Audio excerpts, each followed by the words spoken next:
Alrighty, third time's the charm? Yeah, here we go. So, stream seems to be online. So, this is going to be a bit of an interesting kind of video. I'm going to be talking about development for Tachyon, as well as the project that we're making called Tachyon CE, aka Community Edition. We're going to be modifying... Ooh, double voicing. There we go. So this will be all about us modding the game using the publicly available files and what kind of changes we can make. I'm going to be joining the Discord in a moment just so that people can talk to me live on voice chat here, but I'll also be monitoring the text chat as much as possible. In fact, I am going to pop open a window just so that I don't miss anything here. Good old Twitch, they keep changing things.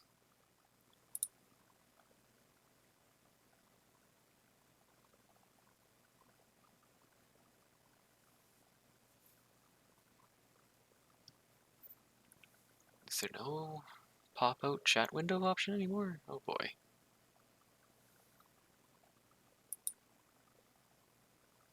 Ah, here we are.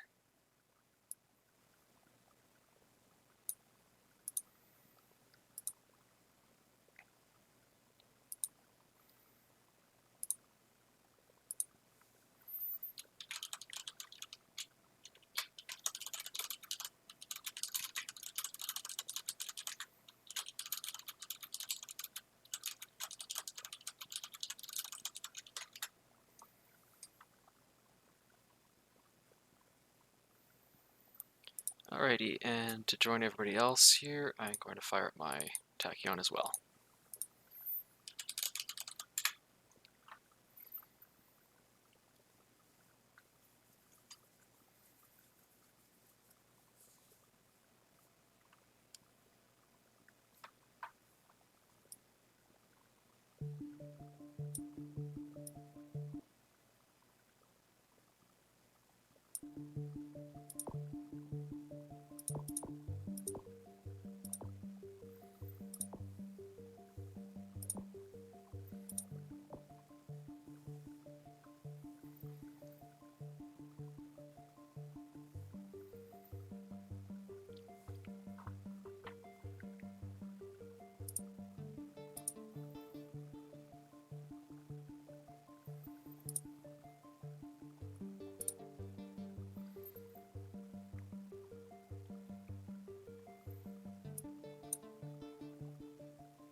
Okay, so just firing it up and loading up the server just so they can join people.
And I'll wait for people to join me here.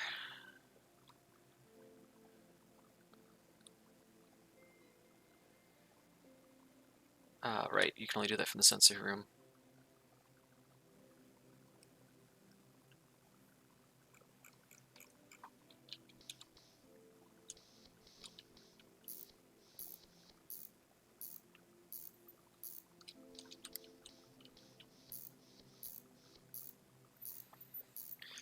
So if anybody watching the stream is wondering, the purpose of me having this window is I have a feeling I'm going to be whipping out the code editor quite frequently to explain what's going on to the people here. This is kind of off the cuff, just going to go about it as best as I can and answer as many questions as I can. I'm hoping folks will join me here shortly with questions and such.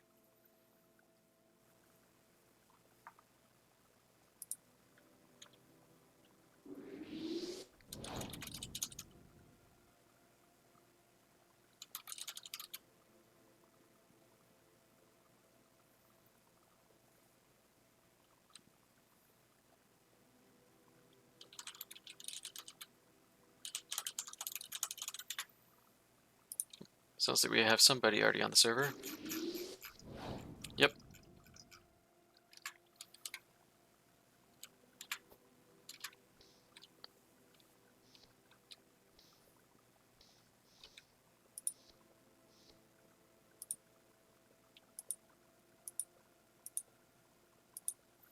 So the first thing I'm going to do is I'm going to replace all these messages with the dot dot dot with the auto mode that we've added earlier on.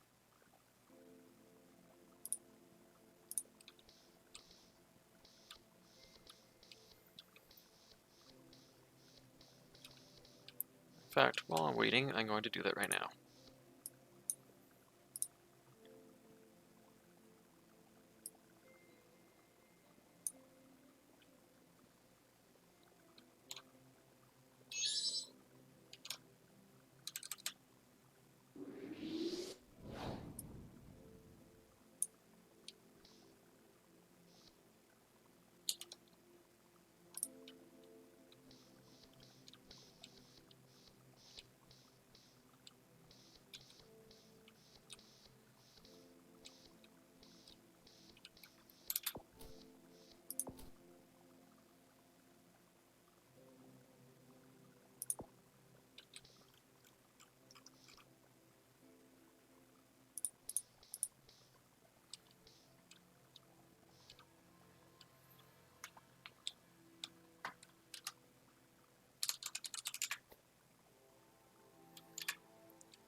Annika Dorsey.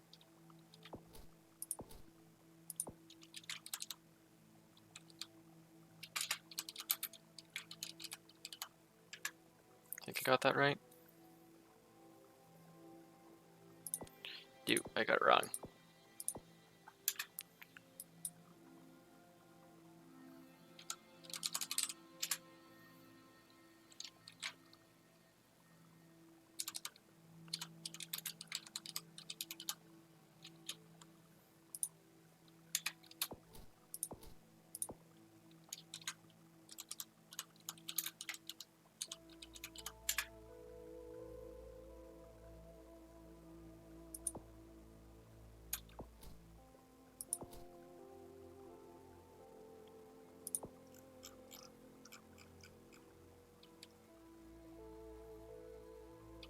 Oh, that's one of the NPCs.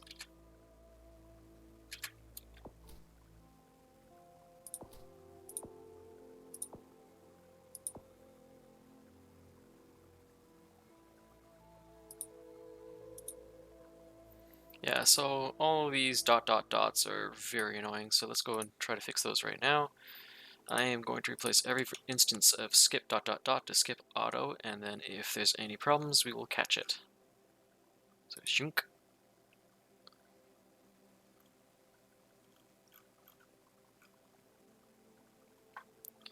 There's a couple places where it might be overwhelming. For example, right here, there's a lot of lines.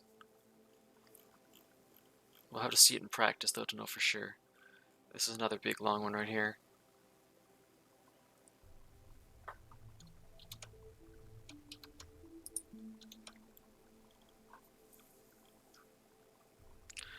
One, two, three, four, five, six, seven at best.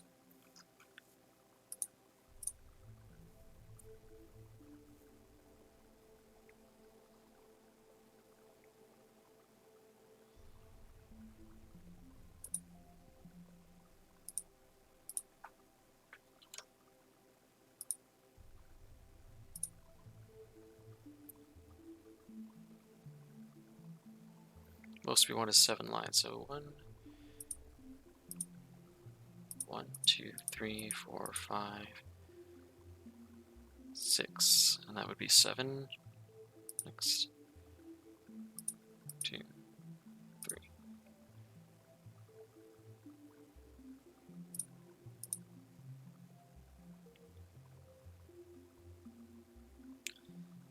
One, 2, 3, 4, 5, 6. Leave that one be. 1, 2, 3. 1, 2, 3, 4, 5, 6. Skip. 1, 2, 3, 4, 5. New message set. 1, 2, 3, 4, 5. That's a new message. 1, 2, 3, 4, 5. New message set. 1, 2, 3, 4, 5. 1, 2, 3, 4, 5, 6. New set of messages. 1, 2, 3, 4, 5, 6. Skip.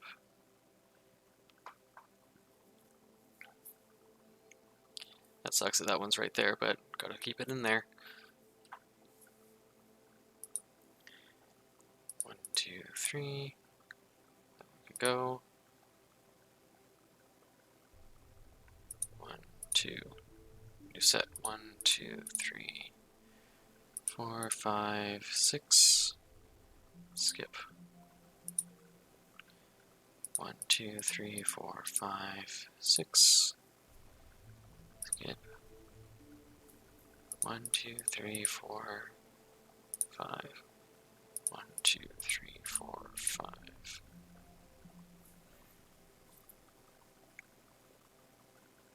6, and there. And we're back around. So that would be the new change. Saved. This is super tedious.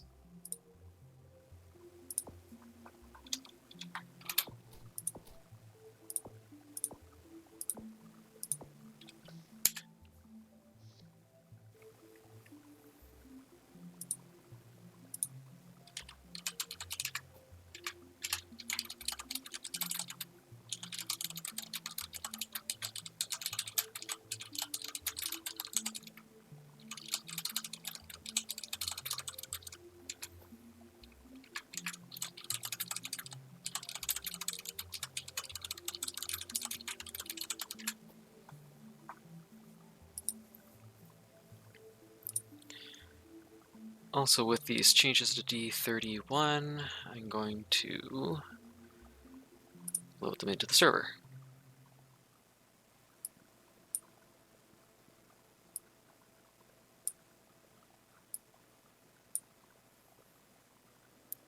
So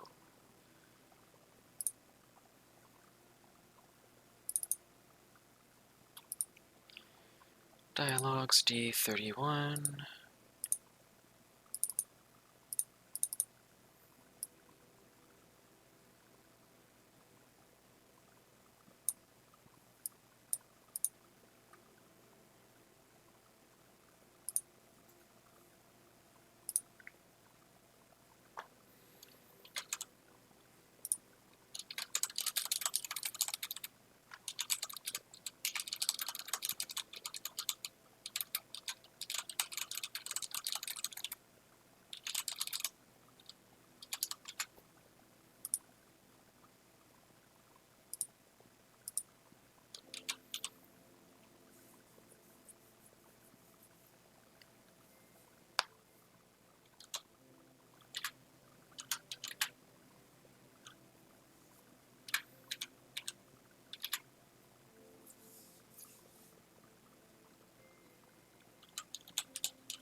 And server back up.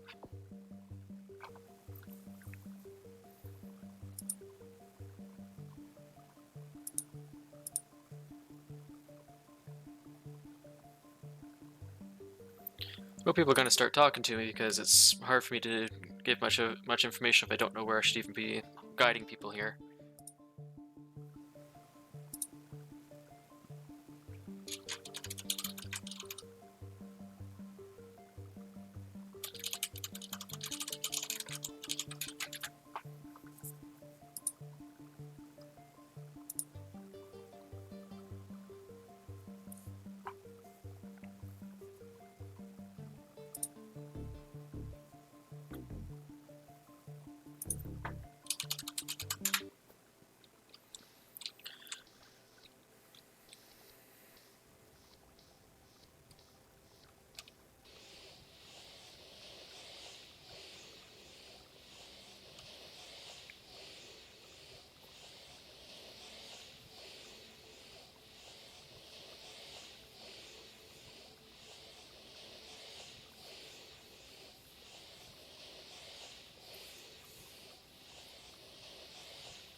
Alright, let's see how this does.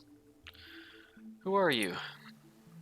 Vincent Hugh. I'm captain of this station, or what's left of it. What happened here?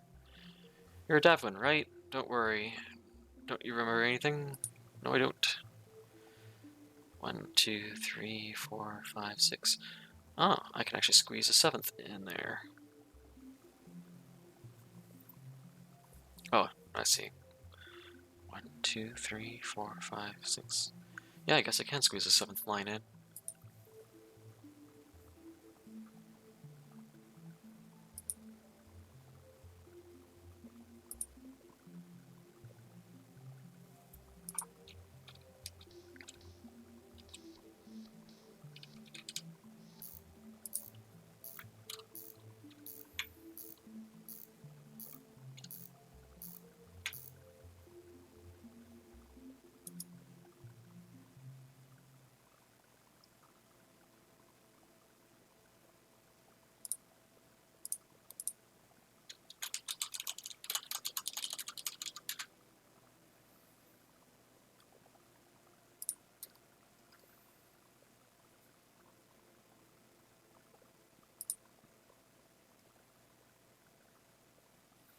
Oh, hey there, Gaming Bro. I didn't even see you join me.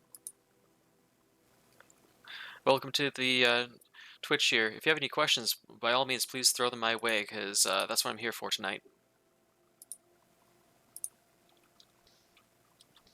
Right now, I'm just testing the tutorial to make sure that when you go through all the dialogue with our wonderful NPC here, it'll skip through the chat properly for us.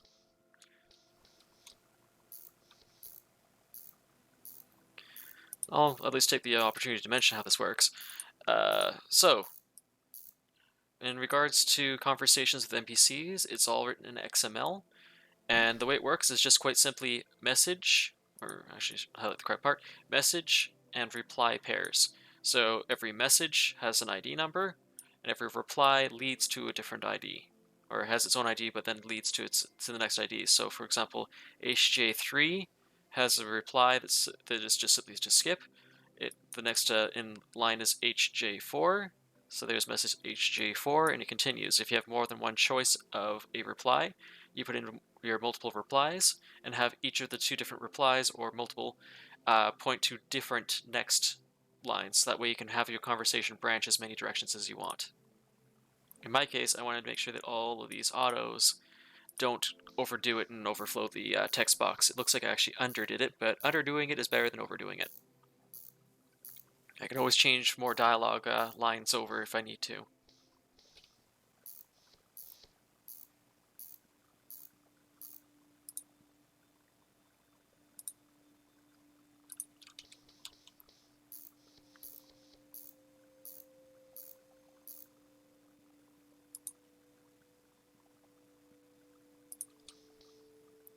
Okay, with the dialogue complete, let's see what the NPC says here.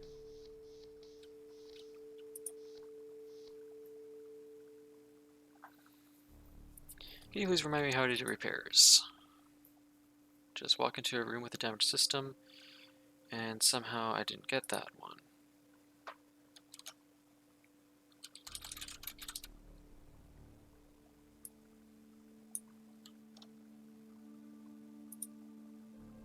It's just down on top of it. Thanks. Thank you, because I just found that one I missed. Talk to him again. I fixed all the breaches I could reach. Excellent. I have a plan. We can get that message to the OC. How? Okay. How do I claim a ship for myself? That's looking pretty damn good. Thanks. Remind me how to claim a ship or add crew. Good. No, not yet. Well, gotta go do it. Good. Alright, so far all the branches are working.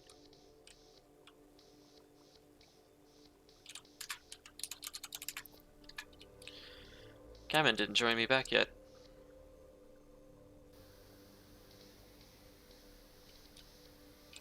Yes, I forgot about that.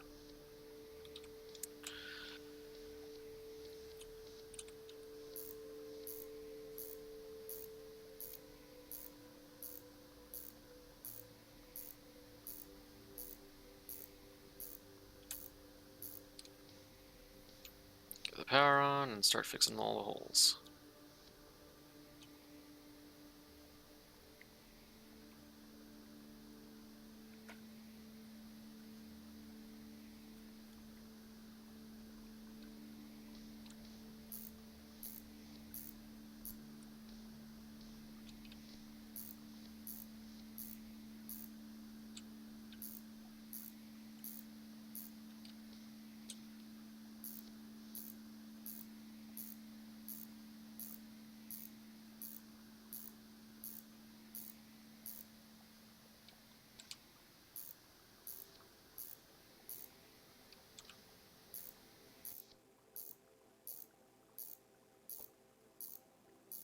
Ah, good. Gammon rejoined me.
Okay, so just gonna go talk to our wonderful NPC here.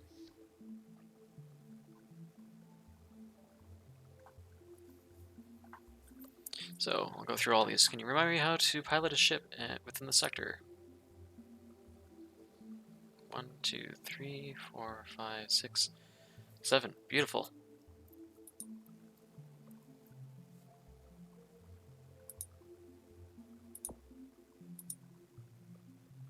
I think I actually did the exact right number.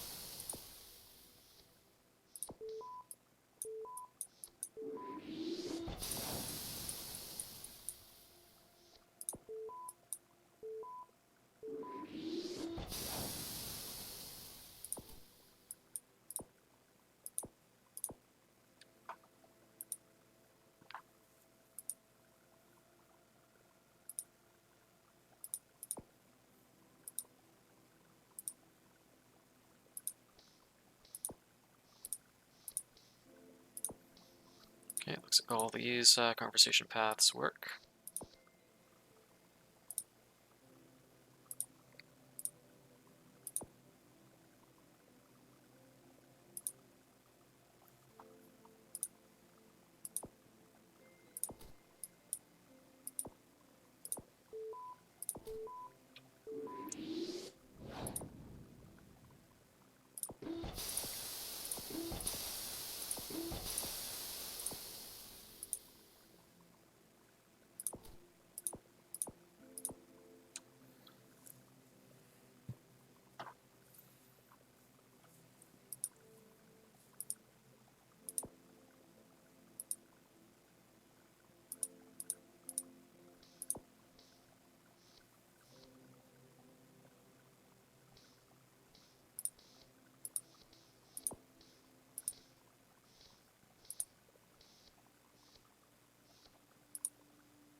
Okay, all these look good.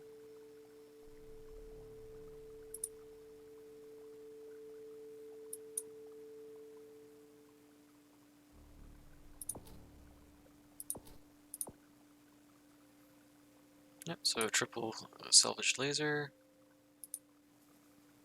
It got properly called laser 1, which is great because that is the way our ship should be looking.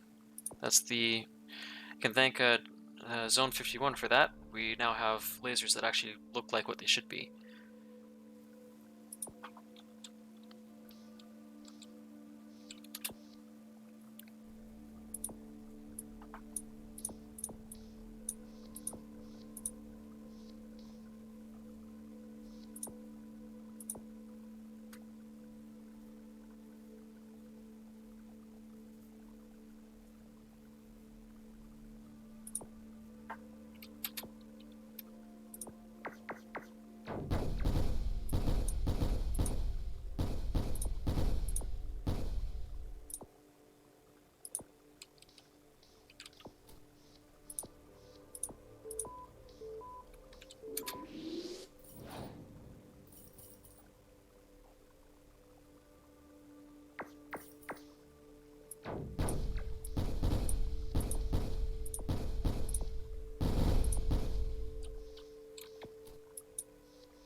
Weapon base image laser not found.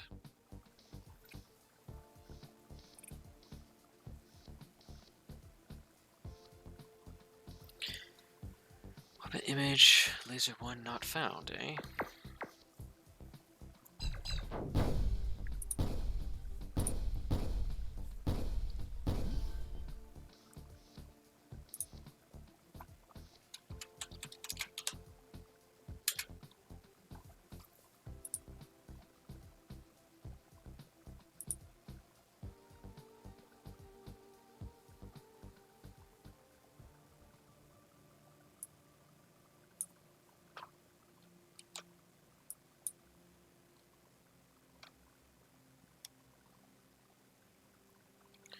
Base image laser not found, eh? I got a whole bunch of these, huh? Ah, there it is. Ah, it's the tutorial laser. Let's get that fixed.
forgot that that one was an NPC.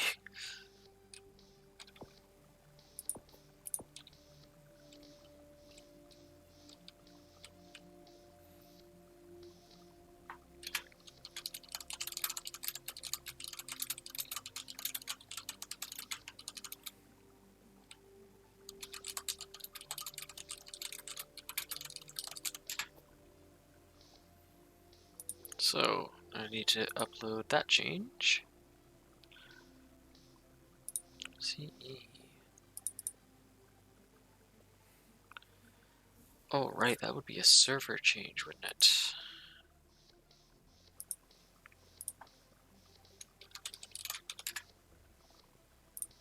Yes, those were server models. Okay, so that was an easy fix.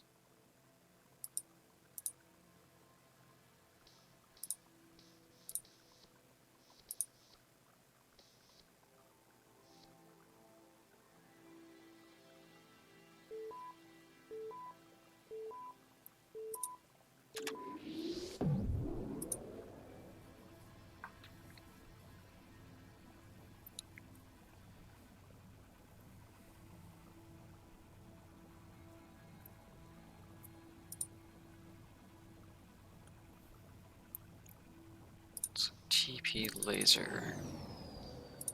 Models.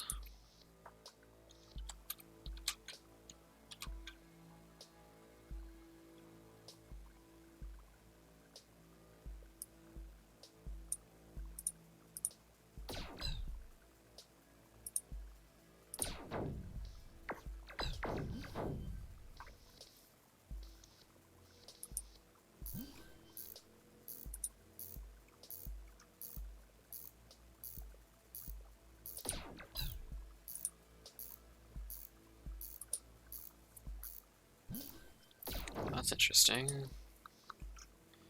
Optical salvage laser. These look identical.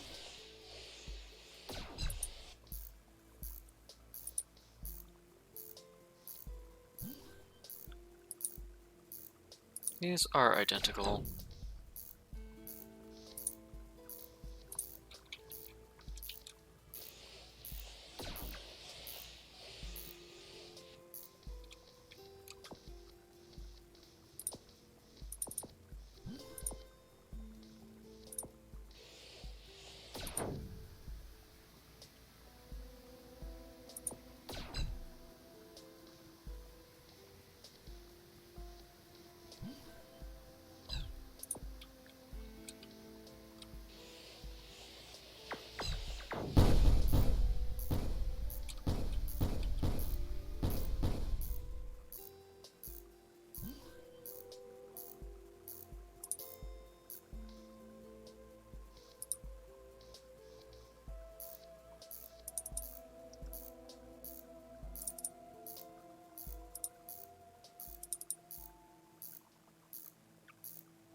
Uh-huh. I got 2 copies of the tutorial folder.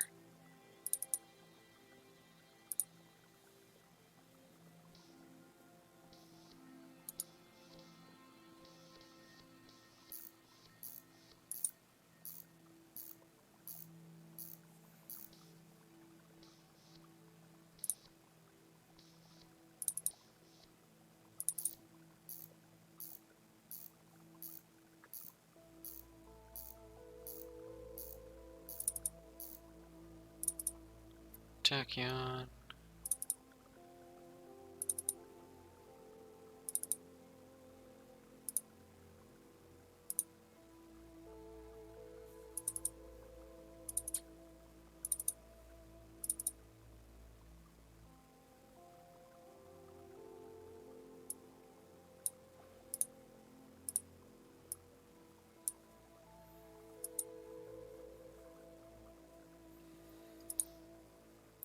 Interesting. Is that a glitch in the base game? Tachyon.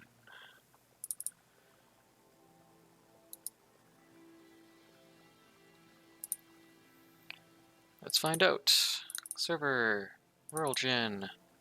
Oops, not WorldGen. Models. Systems. There is a TUTN tutorial. Ooh, I wonder when that happened.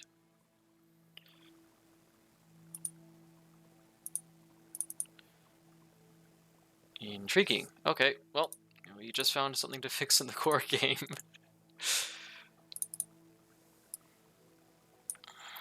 just going to do a quick compare against the two directories, make sure they're actually identical.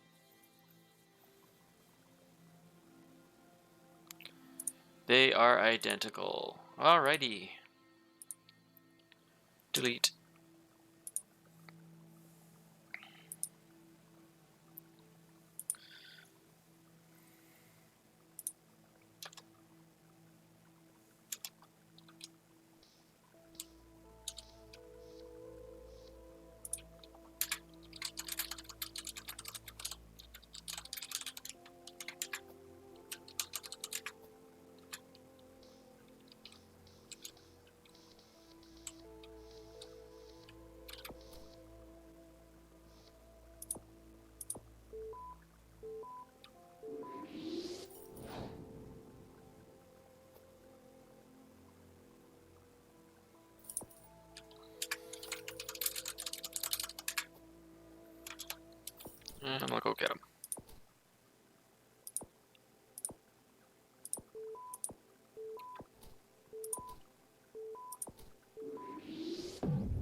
I fixed up another conversation. Oh, hi Joko.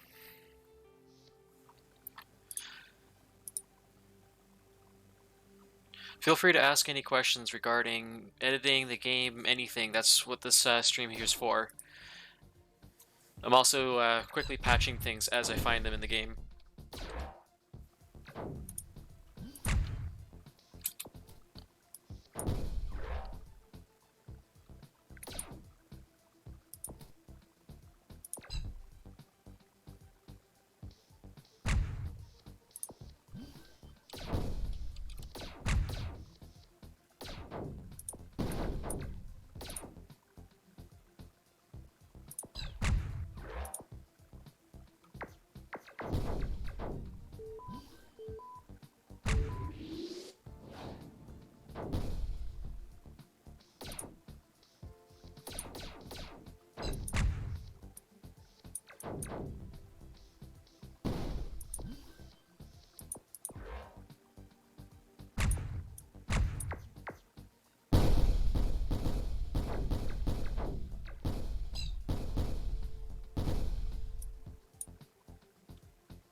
Oh, hey there, Link.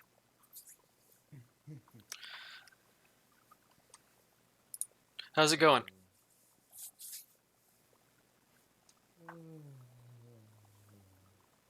Oh, one of those days? Well, mostly I'm just trying to make it so Tachyon won't have a million miles of threat level 10. Oh, talk about the MMO then? Nope. Surprisingly. The campaign has threat level 10 everywhere? Well, no. It's more so the fact that, I am messing with a lot of things. Most notably with the world size. Oh, so when you're making it super big, the problem is that because the farther you get from spawn, the more aggressive they get, it just hits the 10 cap right away. Pretty much. You could fiddle with the config files and change the progression, but since there's only 10 levels, it's going to be hard to spread that out evenly.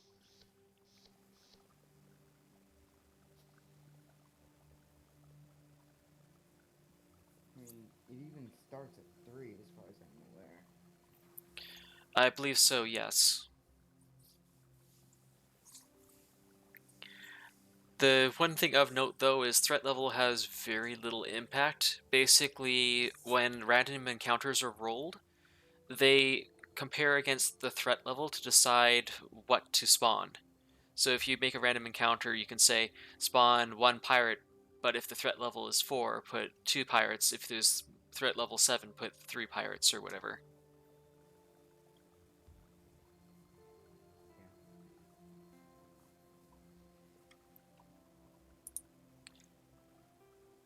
Not sure if you're peeking at the stream, but like everything's XML files, so if you just look around through them, you can see all the nuts and bolts of what's going on in there.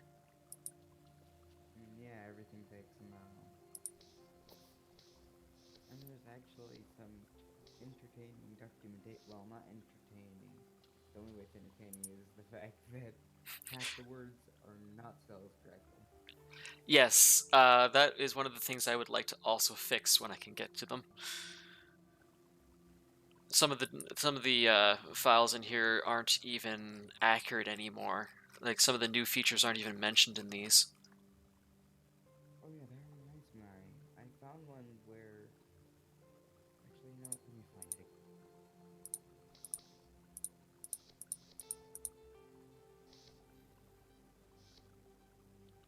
it. I know in examples, I don't think we even have the regex entry in here.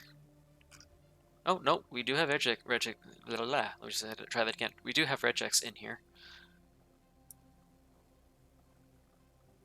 Yeah. Evasion percent per energy point assigned to engines. The actual thing says evasion point per power equals 3. Oh, I think I know what you're talking about. In the actual files, the word needs to be evasion. Well, this is the config.config file. Oh, I'll take a peek at that. Because if it's just spelling in there, I can definitely fix those without worrying about breaking anything. Oh, yeah, I see it. So yes, that would be a server variable. Yeah, I'm messing with the server, not the client at all. Yeah, but I'm talking about like whether or not it affects the jar. I think that one affects the jar. I'm gonna have to find out from Spectre if that's a typo in the config file or if that's a typo in his actual API call. If That's it's gonna be a fun one. typo in the API call, then that needs to be typoing it in. Otherwise, it'll break. So if you do change it to evasion, it doesn't take it. No, I haven't actually tried that. I don't think I can set server variables from the terminal. Let's see. If I can even find my terminal, there's my terminal. Yay, finally stopped caring about trying to attach to my IP because I'm not full forward at the moment. No, I can't trigger server variables that way. Alright, bug reports it is.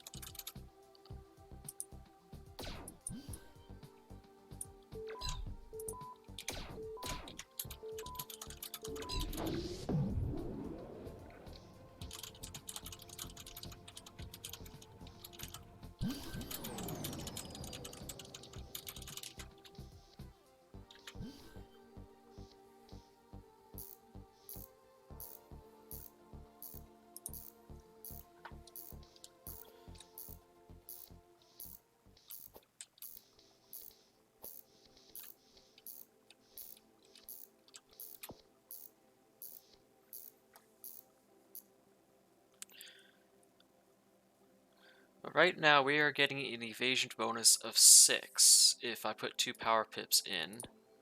So that's suggesting to me that it is getting 3, but I don't know if 3 is the default. Yeah, 3's default. This is a fresh server file. By any chance, just because I don't want to mess with my live one, try correcting the word to evasion per power and set it to something ludicrous like, I don't know, 15, and just see if it affects your game or not. If it does, I'll just make the correction to the CE version, which means when you download the CE version, it'll already have that correction applied.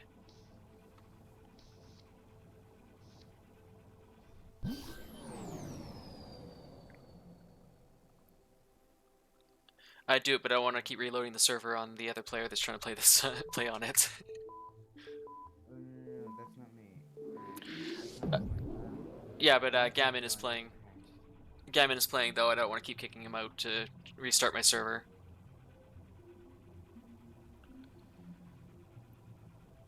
I'm hoping that Spectre only typoed in the config file and nowhere else.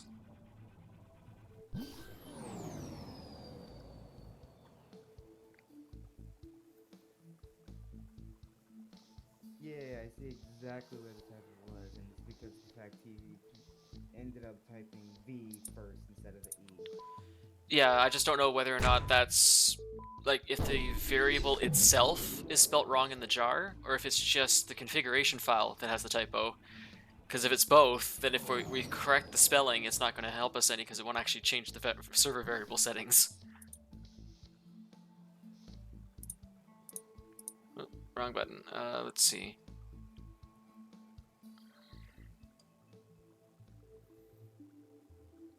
I guess if I'm very desperate, I can upload to the development server at the same time.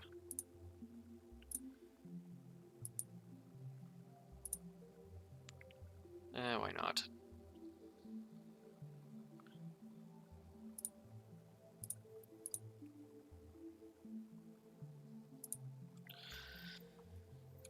Tachyon Dev.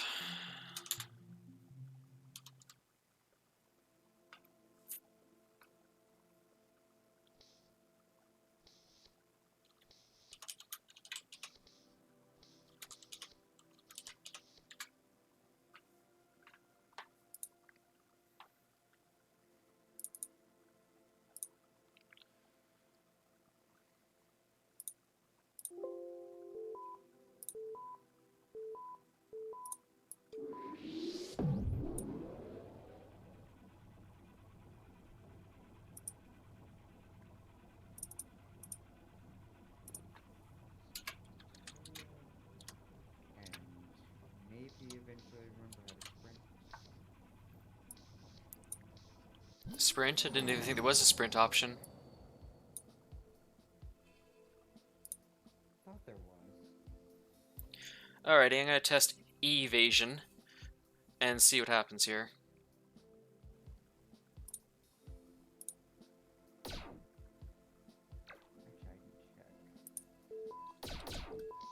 Actually, I can check.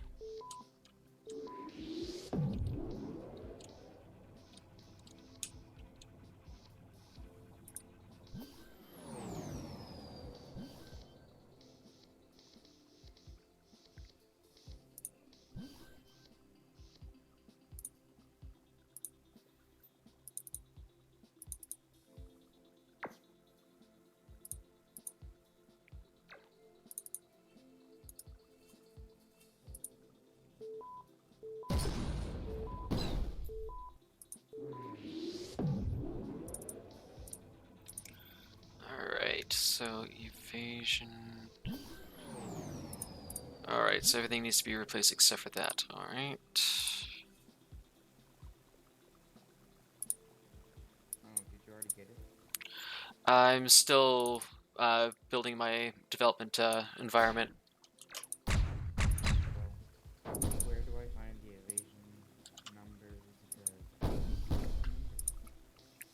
I'm just saying, in your config file, try correcting the spelling to evasion, and then turn it up to a really high number, like 15. Server open. Oh, just go to your actual engines and turn up and down the power pips and see how much the evasion bonus just above the goes up and down. 3. It's still only going by 3 when you corrected the spelling? I wonder if it's typoed on the server level then, like on the jar file level. Swapping that. That would suck if it is, but I'll do a few tests here with both with and without the typo and see what happens.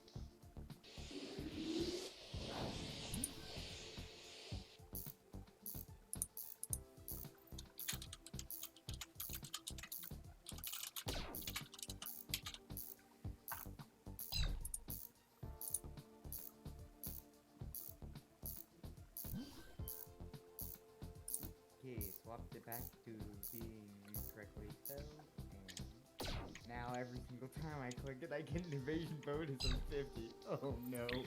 So it is the typo? Shoot. The typo is correct.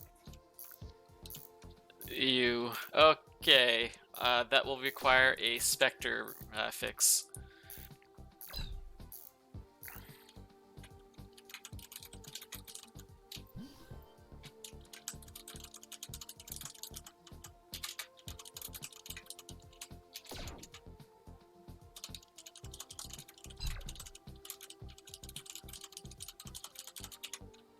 Not even started the game, and I've already found a problem. Yep. If you look at my stream, that's why I have that little picture. I'm called Bug Magnet for a reason on this game. You're welcome.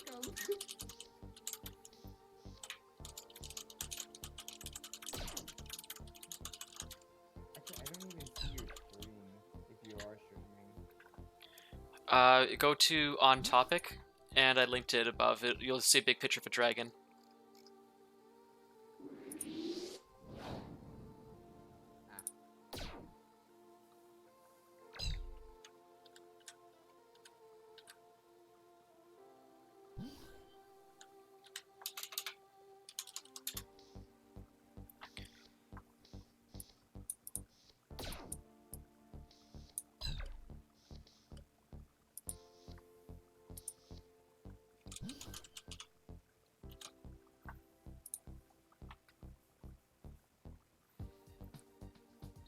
Yeah, that's always interesting watching my patcher go crazy.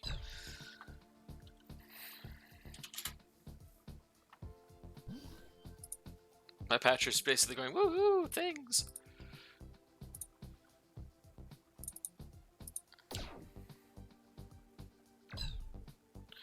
Alright, well, this is going to be interesting. I'm going to have two different versions of Tachyon laying over top of each other, but I'm just going to...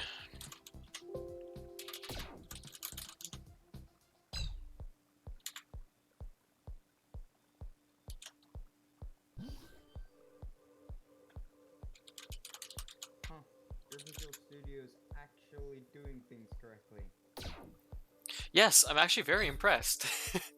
It's the first time I've actually liked using a Microsoft product. Well, not quite what I mean. What I'm more so mentioning is the fact that mine does not care about comments or whatsoever. Oh? Why would you do that? No, mine doesn't at all. They aren't Oh, syntaxed. They're just blank. hmm. Maybe I should load it up a different way. Yeah, because I have mostly all the defaults. The only thing I've done is I've added the git lens.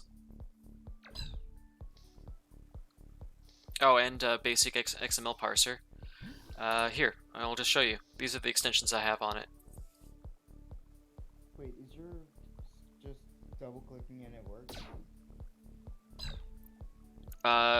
Other than bash debug, code spell checker, git lens, Python, and synthwave, that's all I got enabled.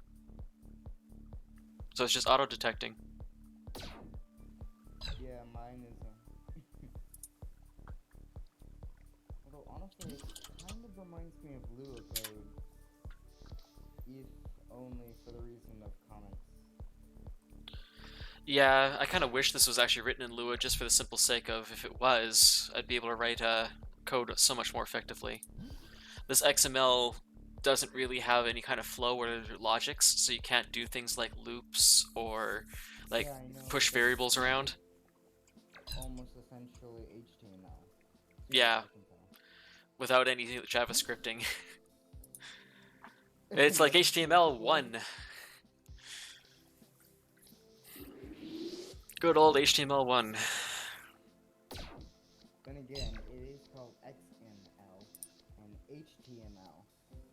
So, Well, XML was made as a companion for HTML, so yeah.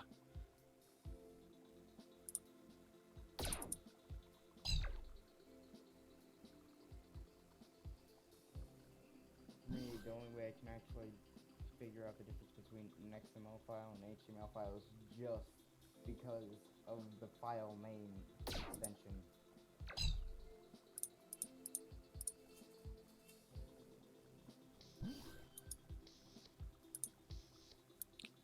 Whoops, I think I accidentally deleted my patcher. That's what happens when I have too many things going on at once. To the recycle bin. To the recycle bin! Then choose most recent and then dig about 500 files down because I've had a lot of things happening very recently.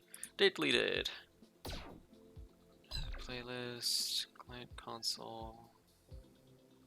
Oh, actually, but seems how I edited my file, I only need 2 engine slots and no one will ever touch me. Oh yeah. Because I set it to be 50% chance per bar. Oh wait, I didn't accidentally delete anything. I'm looking at the patched location, not the patching location. Okay, let's try that again. In fact, shouldn't I have Tortoise asking me for... I think Tortoise was asking me for the password, wasn't it? I don't see it running. Tortoise, did I lose you?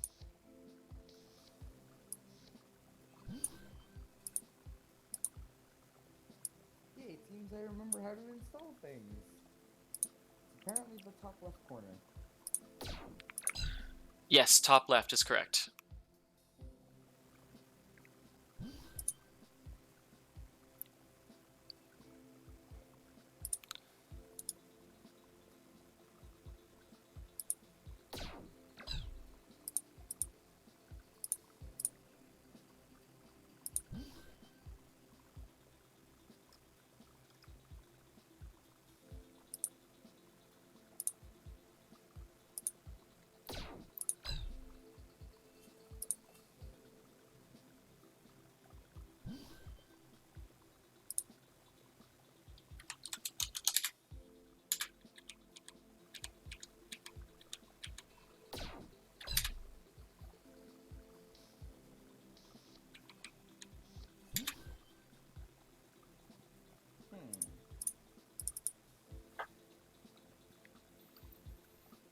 And gotta move this window off my stream so people don't see the developer password.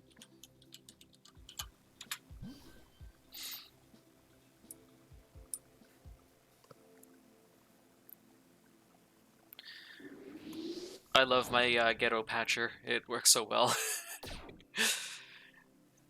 I never thought of using an old SVN client would work so effectively.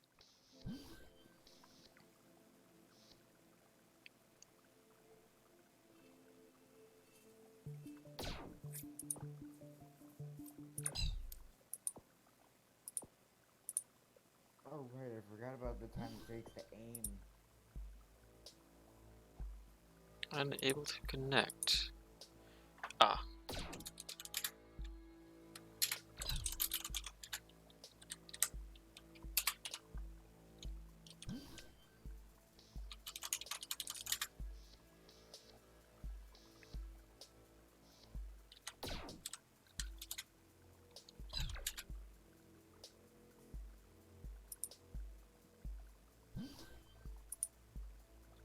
Yeah, I did put that back. Okay.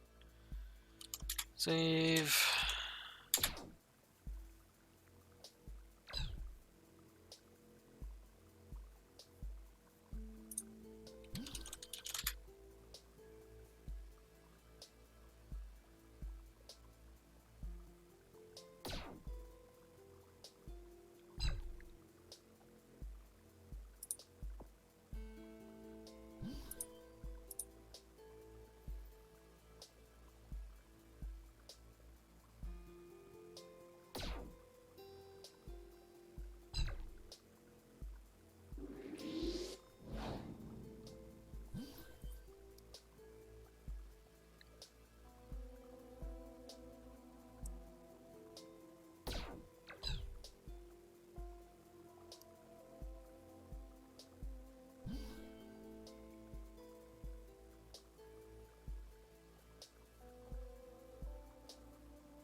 I was expecting a whole bunch more people would pile in just because of how many people are interested in Community Edition, but oh well.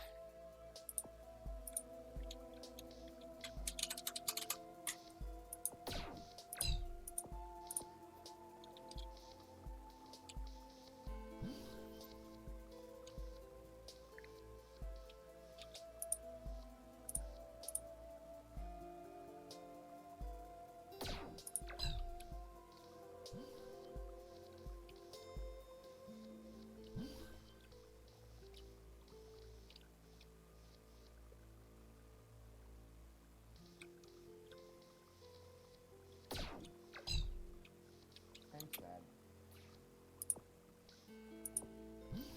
Yep, Actually, you are definitely right. Shoot. That's something that Spectre's gonna have to fix for us.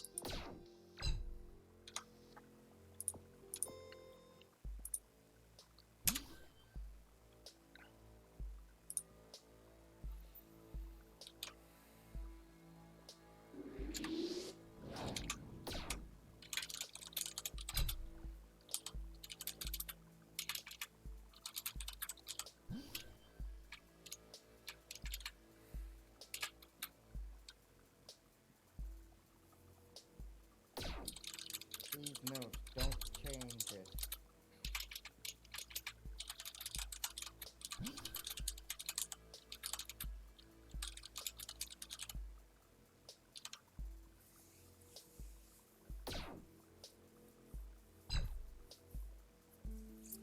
And until it gets fixed, that's what I'm putting in the patch.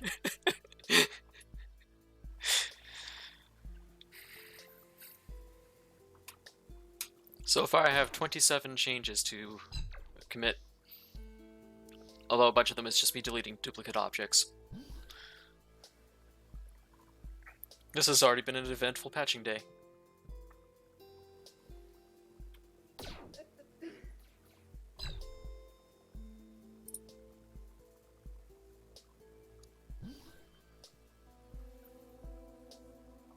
That's interesting. I thought I already went around and fixed that.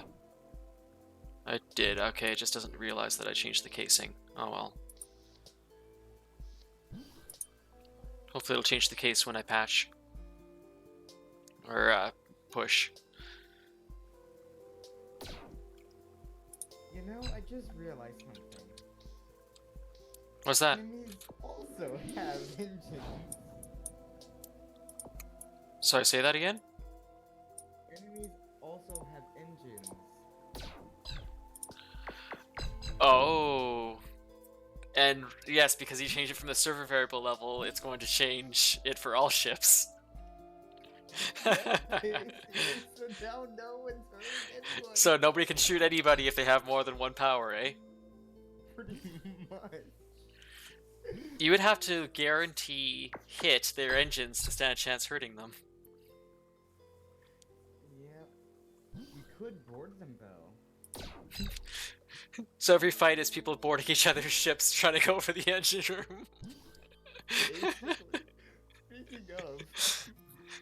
So a teleporter would be the most powerful weapon in this game, assuming that you can, like, get to their engine room, because come to think of it, I think evasion even affects you missing their shields, doesn't it? I've never had a problem getting through shields, ever. But with 100% evasion, does it affect you missing hitting the shields as well? Oh, yeah. Well, no, I think I've landed hits on the shields, or people have landed hits on me.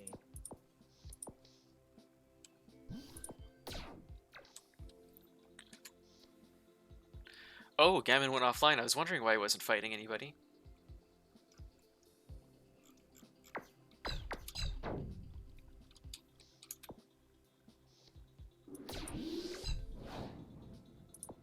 Gotta love that obese money.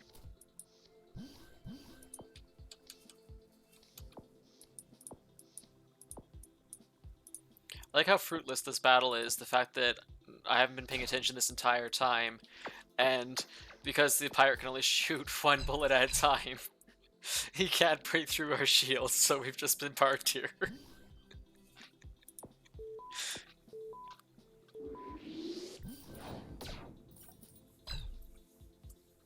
Stop making your name so long, it gives you more health. Feels like it anyway.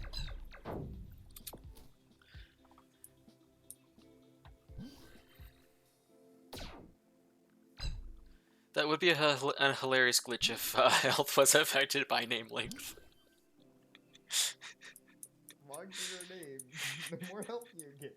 That would make very, very long name. Very valuable. It would make trying to add people to your crew such a pain as well. Yeah, that too. That's what copy and paste is for, though. I think. You can't copy paste from the little chat log in this game. Well, not from the chat logs, but from Discord. I don't know if the game will paste. Yeah, I don't know if paste will actually function.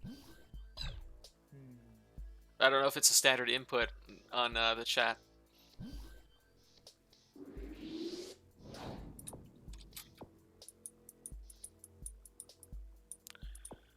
I'm thinking, for the purposes of bug testing, I should probably put my player ships mod on the server, even though it's not officially part of Tachyon CE, just so that people have a way of progressing.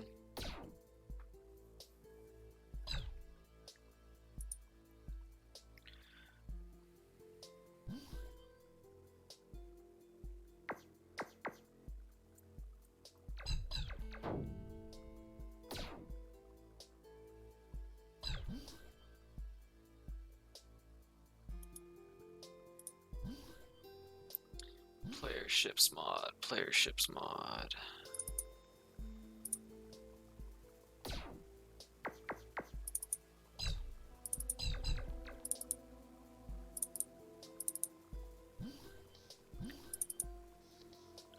I feel both pride and anguish when I realize just how complicated I made some of my things.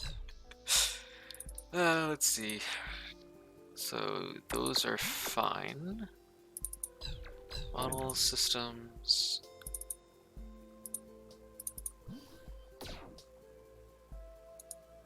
Test lab. What did I change in here? Oh, ship shop. Okay. That's fair. Ships. That's fine.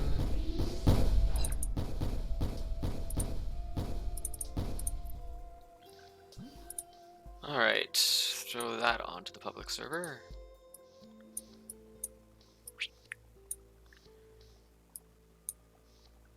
And throw this onto the client. Oh, it's actually a lot more balanced than it was.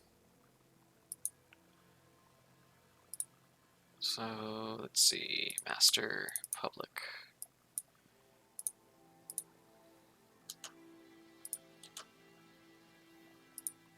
Now it actually has a ring around spawn, which is 0, and then a ring around that, which is 1. And it just expands. Well, that's at least better. It's definitely better, but about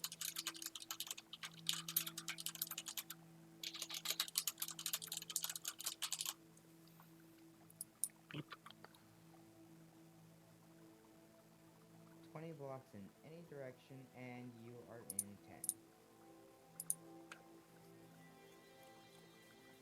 And I made it 1,000 by 1,000, so there's a lot of 10 here. Let's see. I may as well trigger a reset on the server.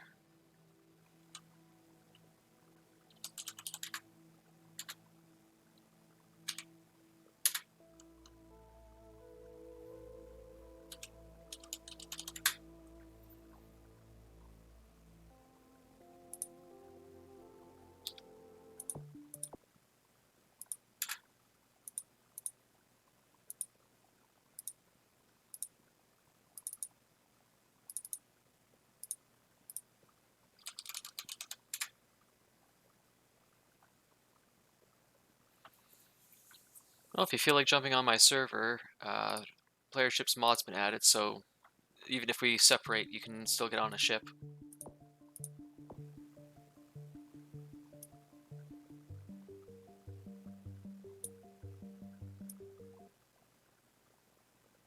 I also need to double check to see if I fixed that problem where weapon base wasn't working. Very sure it got it though.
Oh!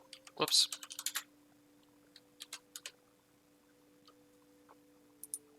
Huh.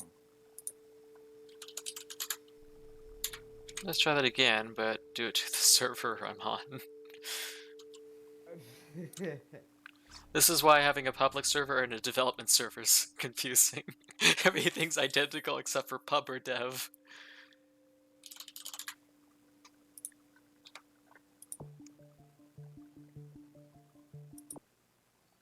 And because I'm loading a different version, I gotta do that again.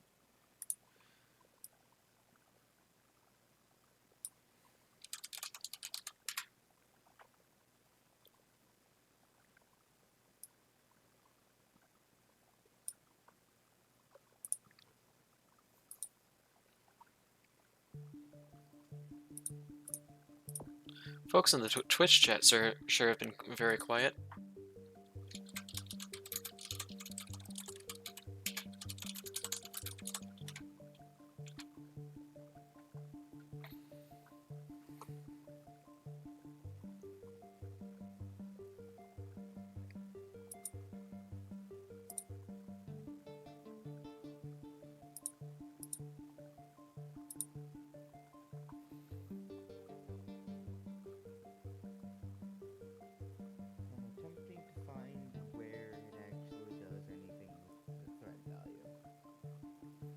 Oh, you're looking for where threat levels referenced? Look for, I believe it's under random encounters, world gen, events, and then random events. And somewhere in here, there should be a threat level reference. Threat, where are ya? You know what, I'm just gonna do a smart search for it.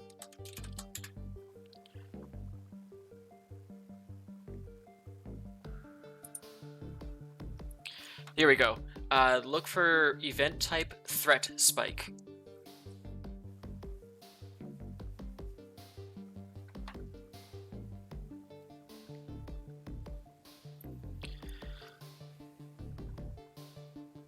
I believe that changes the threat in an area, though. I want something that references...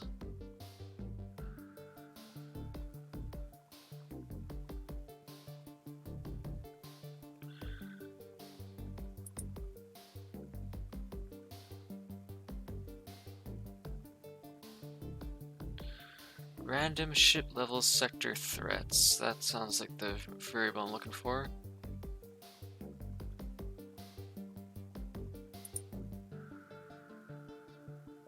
Ah. My bad, I found it. Or no, that's under example. I'm still looking for it. But what you're looking for is the ship randomizer. It has a ship level min and a ship level max, and it looks for sector threat to determine how to do it. Thought for sure that would be under... Actually, it should be for sure. I'm gonna just redo my search for sector threat. Here we go. Do you see my screen?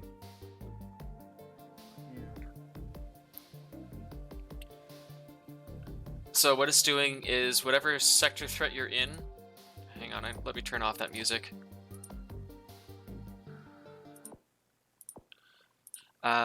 So when this thing does its roll, it wants to grab, like it'll do a event random ship level sector threat, and it takes that sector threat and figures out what to do with it. So for example, this one is sector threat divided by 2.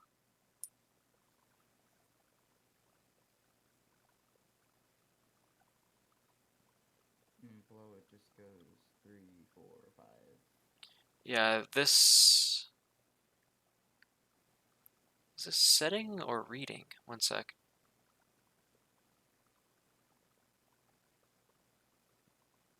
This is reading, I think. Yeah, this has to be reading. Oh yeah, here we go. Alright, my bad. So, what's happening is the event triggers. It wants to find... Oh no, that's just it setting the server variable. Hang on. Server variable, random ship level sector threat. Oh. Oh. Okay. It takes it takes your maximum threat and breaks it into 5 levels. Alright, so we just need to look for anything that reads that as part of its thing. This is going to be one of those things where A sets off B, sets off C kind of thing.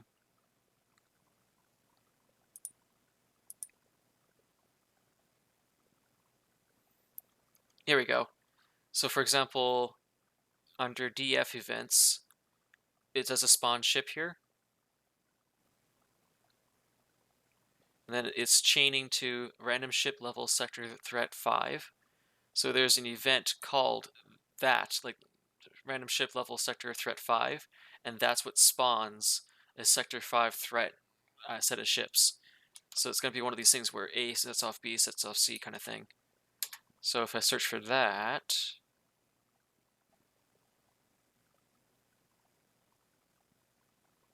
Can I tell you something that's kind of sad? I'm trying to... looking for what writes to sector threat. Probably said that wrong, though. Sector threat... The spikes changed them. But I'm still even trying to figure out the part where it determines... Like it says chain event to ship level sector threat 5, but where is the actual event called? These are chain event, chain event.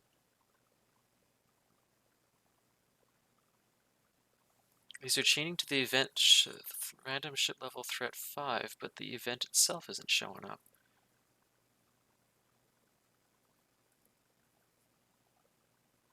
Oh, because it's setting the server variable. Server variable set. Oh, okay. I'm sorry. I misread this like 3 times now. Every time it wants to set a sector threat level, it calls this code right here, and it chooses what to set your value to, and the variable random ship level is what gets impacted by it. So if we look at the random encounters now and search for random ship level,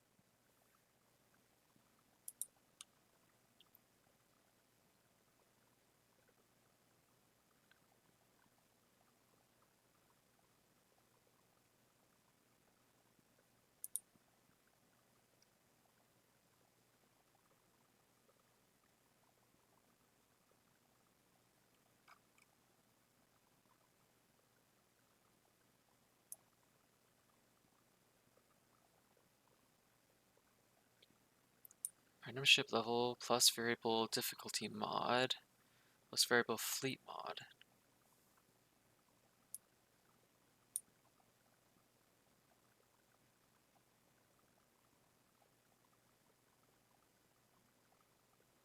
I find it in, or well, threat spike in most of the XML files. Yeah, but what threat spike should be doing is it's what like draws the circles around it to change the threat levels around that location. At least that's what Yeah, I thought threat spike did. radius is set to 25, both minimum and maximum. Threat is set to minimum, maximum 8 in this one. Yeah, so that as far as I'm aware was changing the sector threat level like of space around that area. But I'm actually trying to boil down exactly what the threat level does directly to things. It's supposed to change the rules as to like what it spawns and such. I see lots of things that chaining to the events, but I can't seem to find the end of the chain.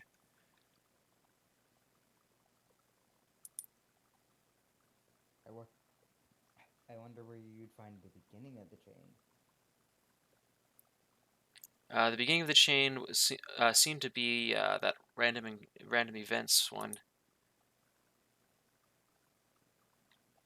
Yeah, again, random ship level sector threat 2.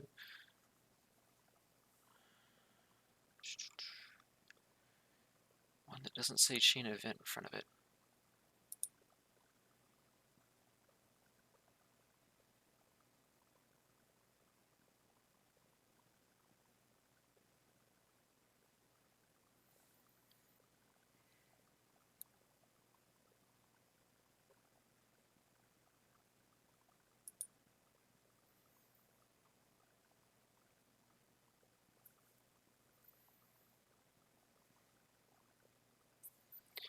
Yeah, so the variable random ship level is being set to the sector threat.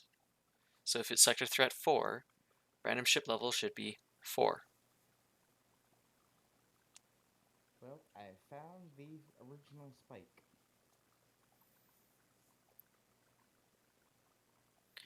Interestingly enough, when it says random ship level sector threat, like say 2, it's taking the sector threat and dividing it. So like sector threat 5 is the sector threat variable divided by 5. That should make the value smaller. Maybe for randomization purposes? Yeah, but you think the bigger the threat, the more it should go up, not down.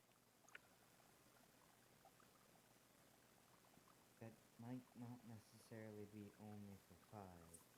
Although it's a bit odd that it only goes down and not up.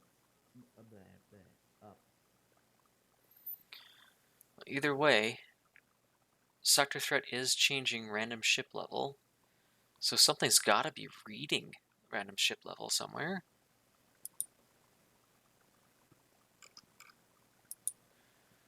a lot of things that chain event, but we don't care about chain events. I'm looking for something that reads it.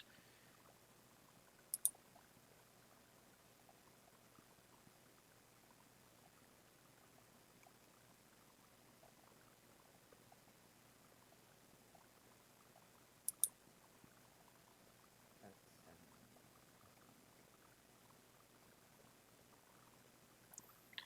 Well, there's the randomizer for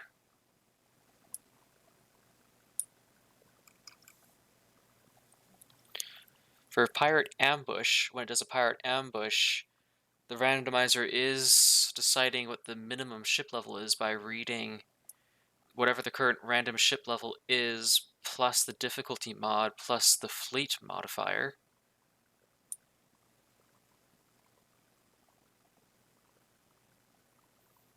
I'm not actually entirely sure what ship level does, though. It's a parameter for a ship randomizer, though.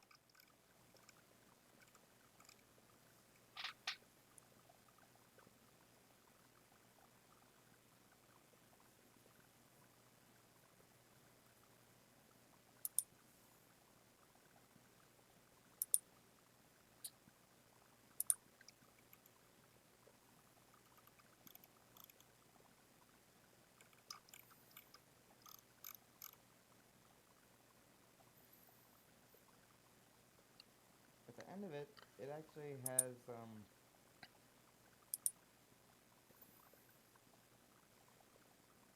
I'm not even sure. Doing another random ship level sector threat. Yeah, And it seems to output the sector threat. no, this is server variable. The variable's name is random ship level X, and it's being set to the sector threat.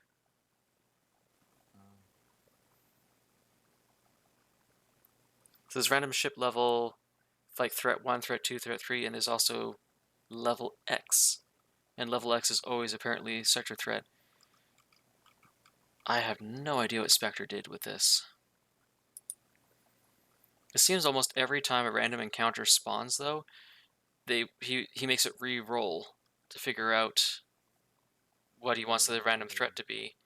But I still don't understand the logic behind it. Like, for example, when this one's spawning the guards, it's taking the random ship level sector, like the sector threat level, dividing it by 5, and then seemingly doing nothing with it.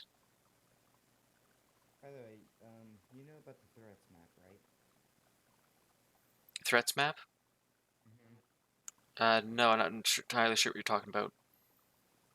Threats.map in the universe file. Oh, Well, actually, no, it doesn't seem to. It definitely declares what the threat level is for everything, everywhere. yeah.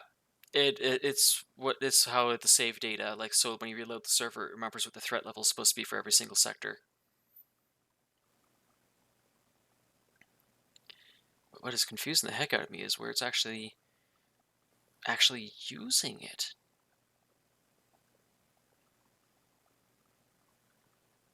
It's not changing the quantity. Related, if you go 20 sectors out in any direction, you will reach level 10.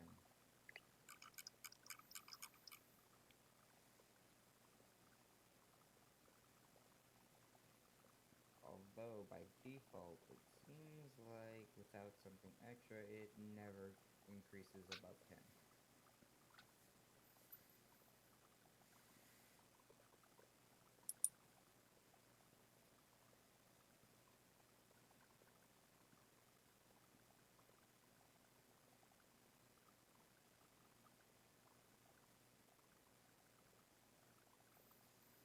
Like, this one spawns, like, say the Empire ships, it spawns a whole bunch of ships. But it also is rolling this random ship level sector threat event again, but when I last looked at that, all it's doing is it's just setting the variable. It's not doing anything with the variable.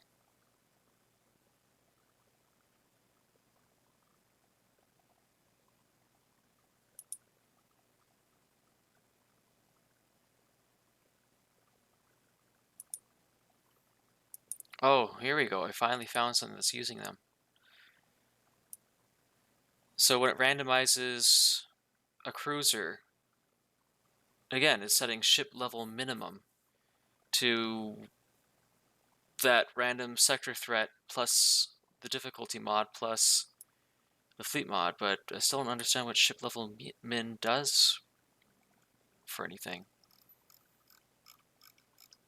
Like, this is part of the randomizer itself, so the randomizer itself has to be deciding something.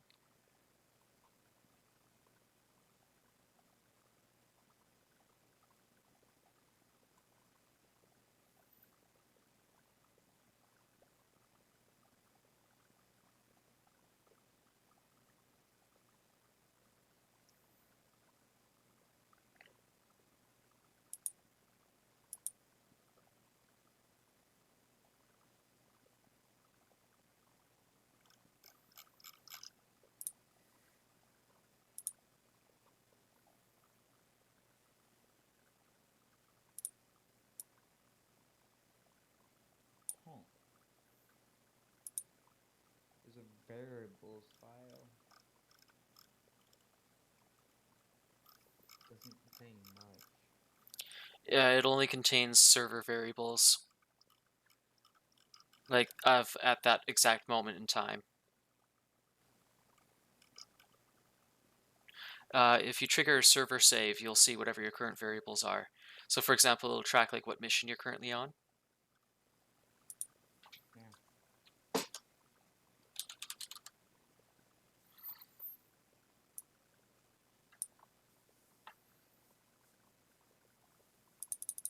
For some reason, level loaders is blank.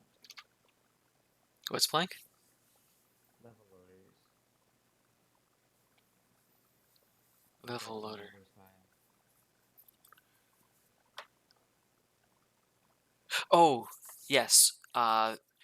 What that is for is if you set an AI to be a level loader, it allows a non-player ship to keep a sector loaded into memory. Think of it like a chunk loader from Minecraft. Yeah.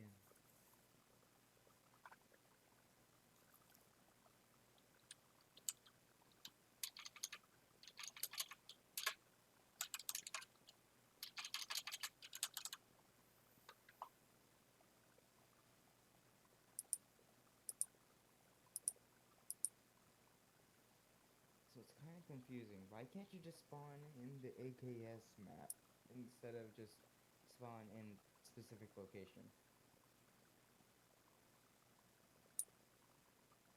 9 times out of 10, they will overlap, yes, but Uh, Sorry, you lost me. What are you talking about now? I don't know. But in the AKS file, it shows the start location, i.e. where you got crashed. Well, not crashed, but yeah. Oh, are you talking about the thing that just simply keeps track of the path you were moving around? Wait, the AKS file does that? I'm not sure. I don't know where you're looking. Universe file. I haven't moved. I'm gonna have to take a peek at what you're looking at here. One sec.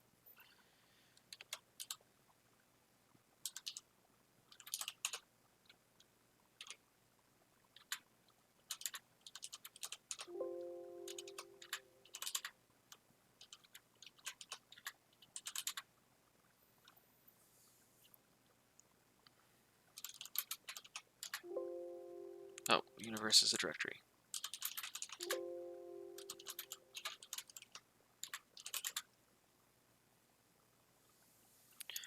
aks.dat. Okay, let's see.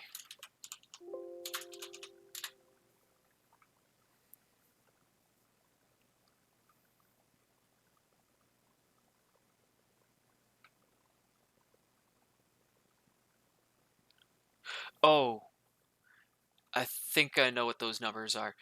Those are the sectors that are revealed on your map as objectives. Ah.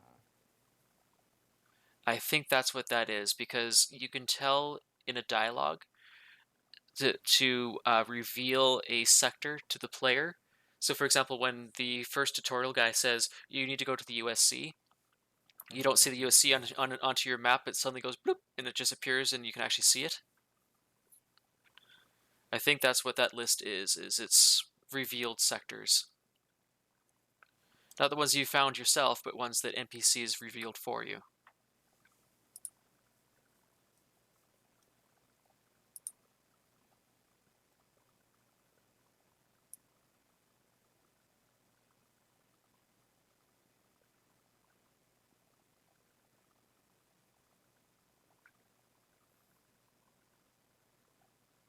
makes sense. I mean, it has to keep track of it somewhere.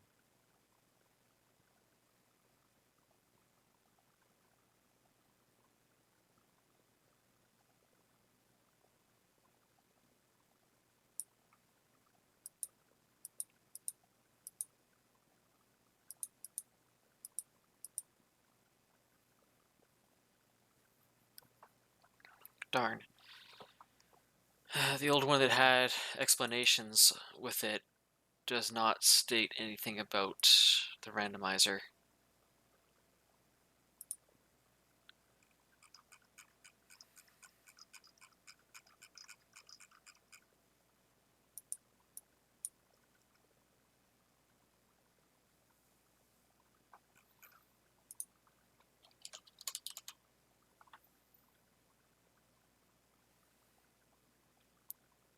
AO3 is not used for very much.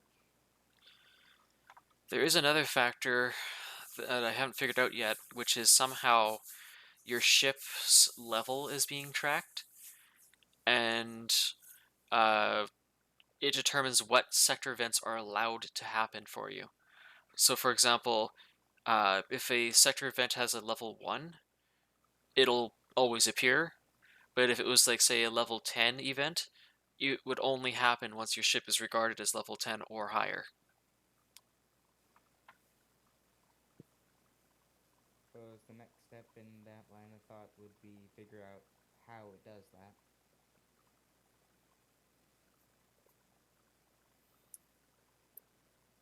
Well, one easy way is I just can run a search on the game code itself. Let's take a quick look. Yeah, I figured there'd be a ton of these.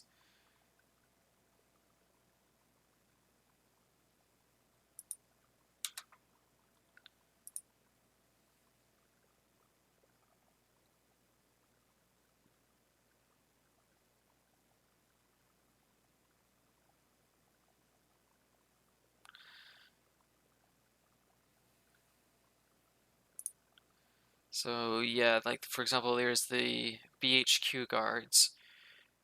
It's a level 0 event, so it's guaranteed. Like so, so it can always happen no matter what, and it has a 100% chance of always happening. So that's basically a guarantee. You go, it happens. But things like borders, yeah, borders have a level 0. So these guys can always happen. These borders that are much tougher, though, they can only appear once your ship is level 10. And then once your ship is level 20, and so forth.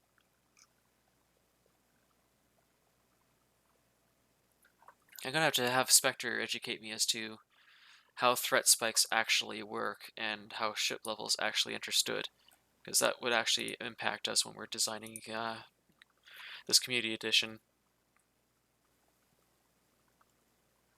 It all seems to center around spawn. Yes, that is caused by the initial server config. Uh, wherever you set your spawn to, the config.cfg file does have a ruling in there of the default threat spike or threat level should always go up from outside the spawn, but the threat spikes modify that so you can have like overlapping circles and such, eh? So for example, the USC should cause a threat spike of its own, so make it and everything near it a safe zone. Like it should be less threatening over there.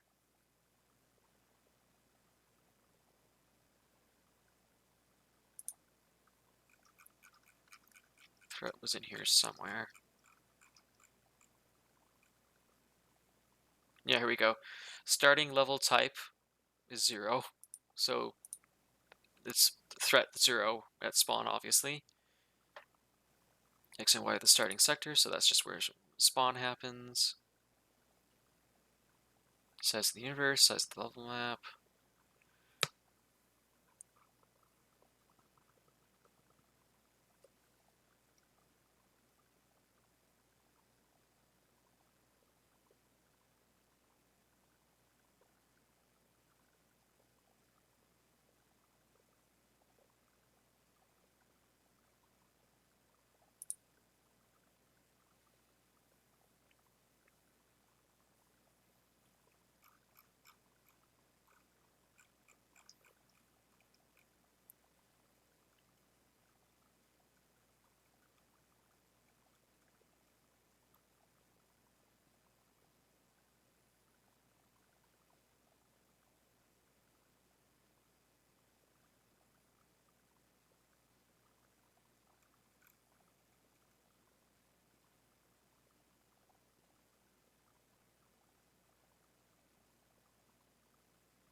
Oh, there's a system variable for the maximum event threat level, which according to this is 10.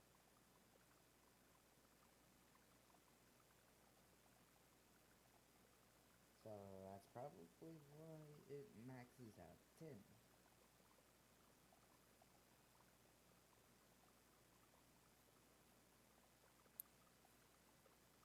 Huh, I didn't remember seeing any threat levels, anything in that config file. Yeah, that's what I'm looking around for.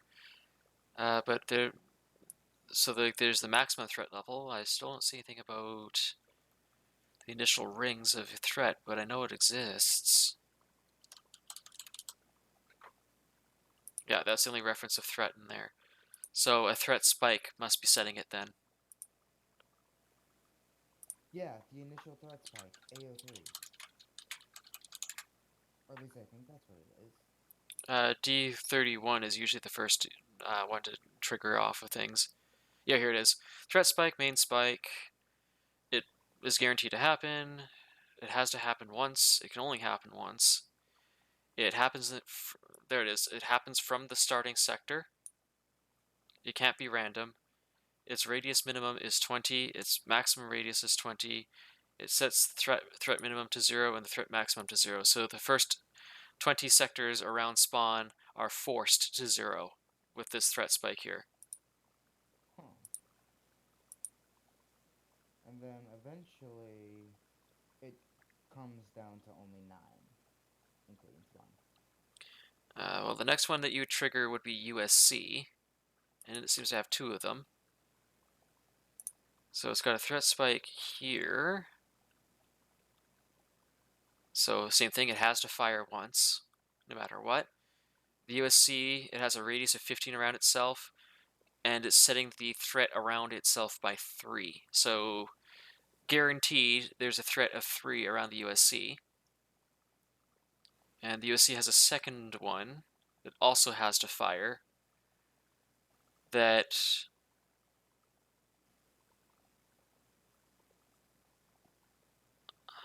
weird, but okay. The 20 sectors around itself, the minimum and maximum threat is 11. So it's trying to set a threat higher than your maximum threat.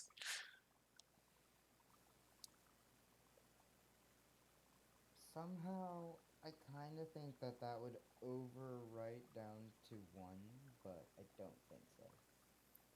It'll still take it, it's just the server will just knock it back down to 10 again. The part that's getting me is this sounds like it's overlapping because the minimum radius is 15 and the maximum radius is 15.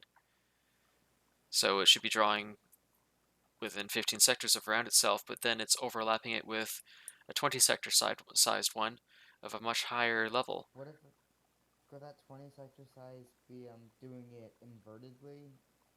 As in, all sectors that are not in that range are set to 11? I would have thought that it would have been then radius minimum 20, maximum radius something higher than 20 to draw it outside the 20. Fair point. That would make sense. Otherwise, if it's 15, 15, 20, 20, that means it's literally drawing a circle exactly 20 sectors away, and no more and no less. Wait, 20 sectors is how far you can go from spawn until you hit 10.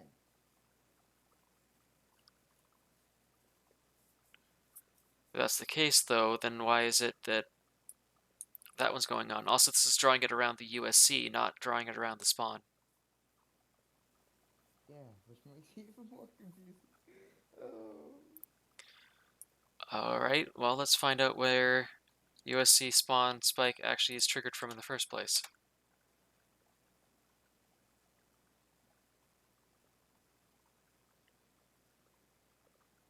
Okay, so this one is triggered way up here.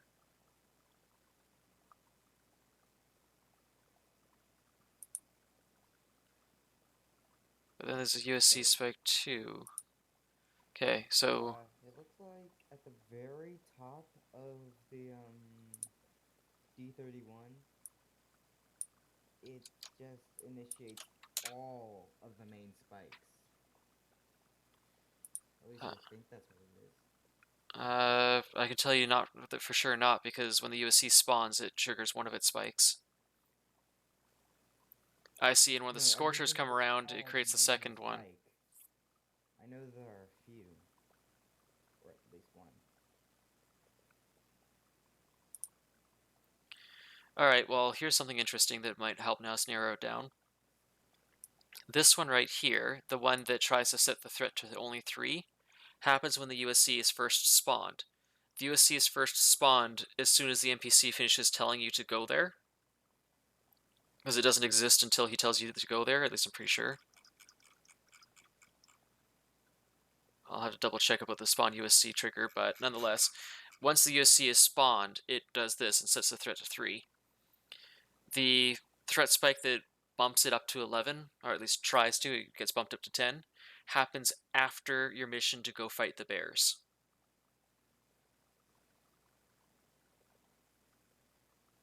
So this only happens after you're told to go fight the bears.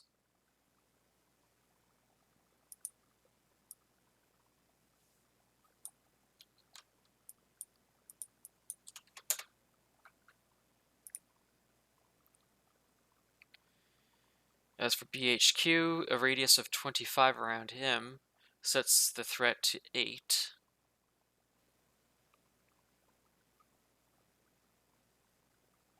Oh no, hang on a moment.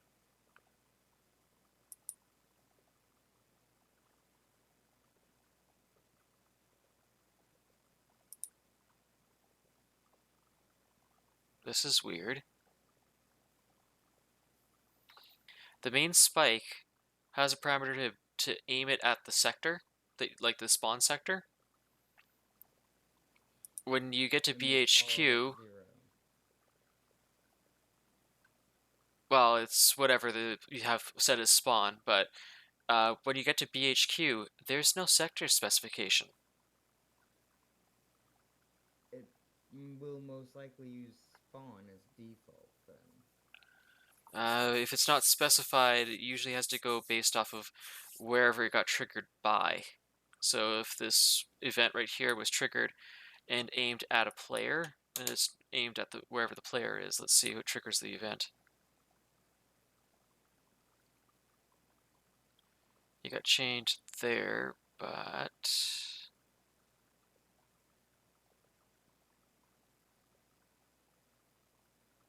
I don't see the thing that says about passing the metadata to that event, so this one's not aimed at anything.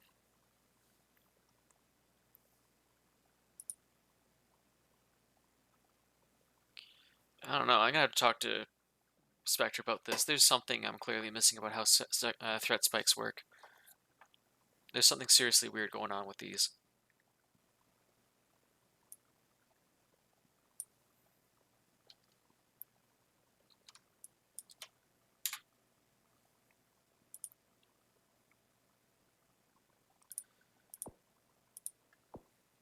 Oh yeah, and I totally forgot to actually ever log into this thing. Wow, the NPC got bored and fixed everything for me. Unless somebody actually went online. Oh, we actually have somebody online. Keeson.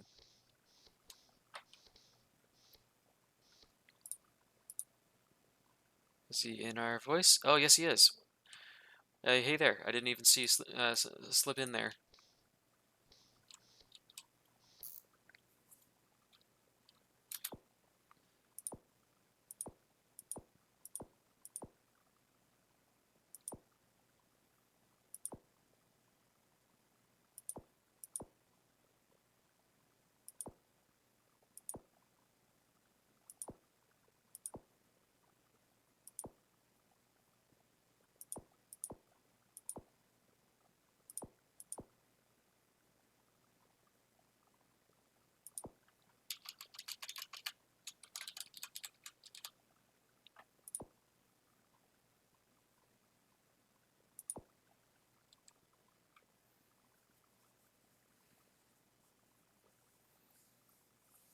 Oh no, something has been lost. I think that's from, yeah, that's from my mod. That's fine. It's just because the mod's not approved for, Tachyon CE. I can fix it easily enough on my mod.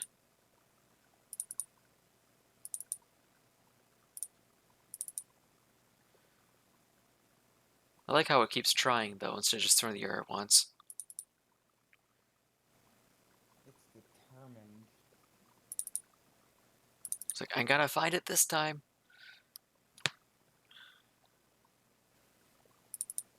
Player ships mod. Copy pasta.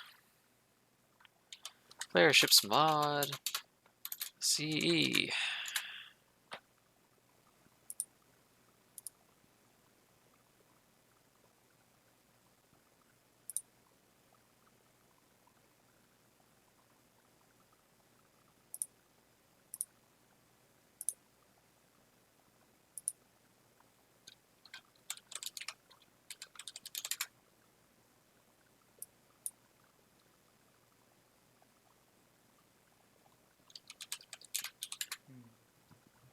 I don't have this mark search.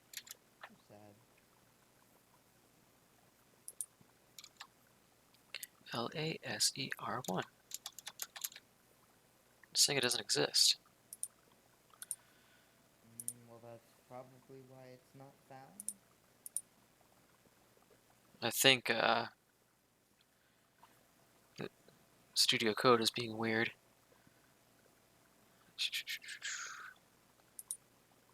It's control, piloting.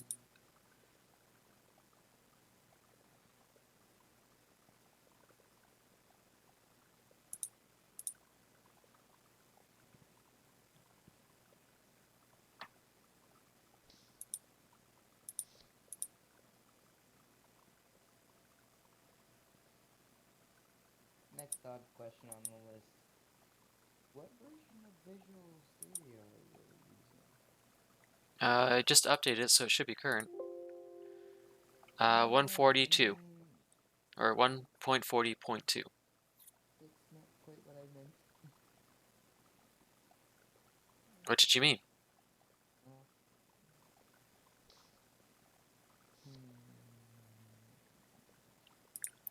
Yeah, so this thing's spazzing out saying it can't find laser 1, but yeah, my mod doesn't actually reference laser 1. guess it's not your mod then. Weapon And image maybe laser 1 not found. like community version. I'll double check. Data.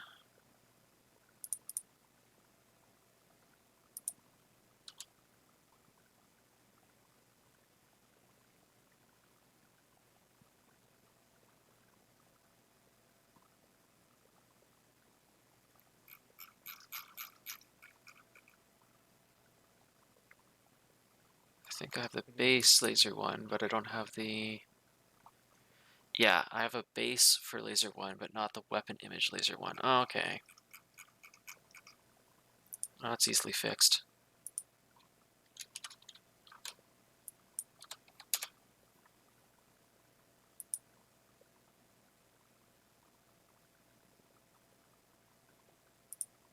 It's literally the very first version of the laser you're given.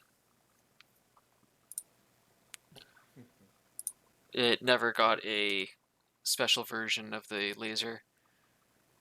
So, yeah, this is supposed to be salvaged laser. But like, I'm running Visual Studio Community.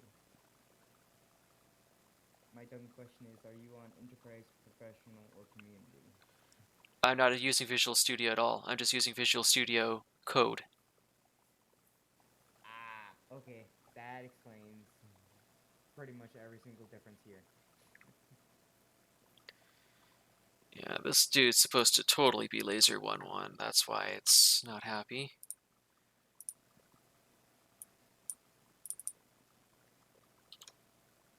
Savey. Didn't even know salvage laser was used in the game.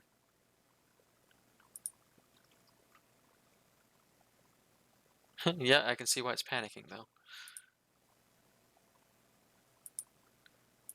It doesn't like this idea. Oh hey, someone said hi. Yep. He's actually playing the game right now. I'm trying Oh to yeah, still figure out. Yeah, systems tutorial, TP laser. I changed this. Why is this? Oh, wow. Well done, Visual Studio. I Hooray, your thing did the thing that mine does. the module crashing. Well, no, not the module crashing, just the fact that you can't see any of the, syntax, for the most part. Yeah, it does complain about this one, but that's just because I refuse to turn it on. I don't want to give it a Java path. But yeah, mine earlier did say something about the plugin engine completely crashed, and I was like, I don't care. I guess I did care. I mean, what's the point in caring about it until it actually does something? All right, well that's easy to fix. So models, systems, It actually reminds me of a tutorial. really nice mod in Minecraft, Vanilla Plus.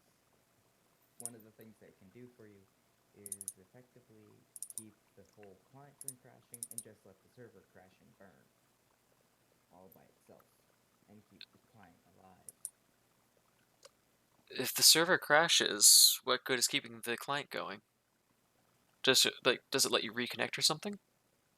No, I mean internal server. Like single player. Oh, okay, yeah. Here we go. And now it's in.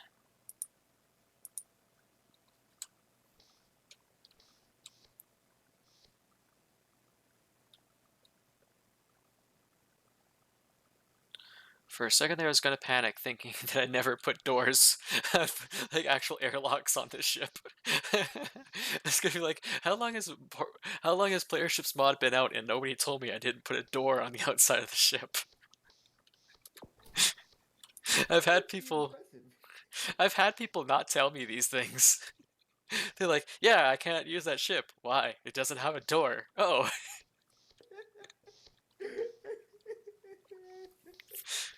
Oh, that's awesome. one person, when I asked it, like they were saying, uh, that they weren't using my mod. I was like, well, why is that? And they said, well, the Star Wisps keep shooting me. I'm like, why are they shooting you? I don't know. So I go and check, and it's because the Star Wisps have a thing where if they jump in front of the player while they're shooting something, they shoot them back. And they're like, yeah, I just stopped using the mod because Star Wisps were too hard to kill. I'm like, they're not supposed to fight you in the first place. is supposed to be your allies.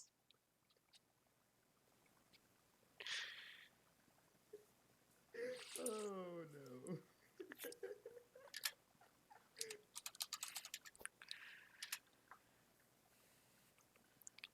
Keeson, is it okay if I do a quick server restart? You'll keep your progress. It'll just, I just have to, like, do a quick disconnect, reconnect. I guess that's a yes. So, select Z server, exit, reload. And it's back up. All I saw was a flash in between the lasers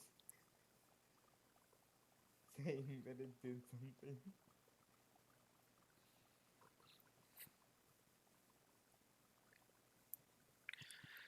I do like some of the things that Spectre did with when he was designing this, because it's super easy to make changes to this. I do have to like restart the server, but nonetheless, it's because they're all text files. It's so easy to change things.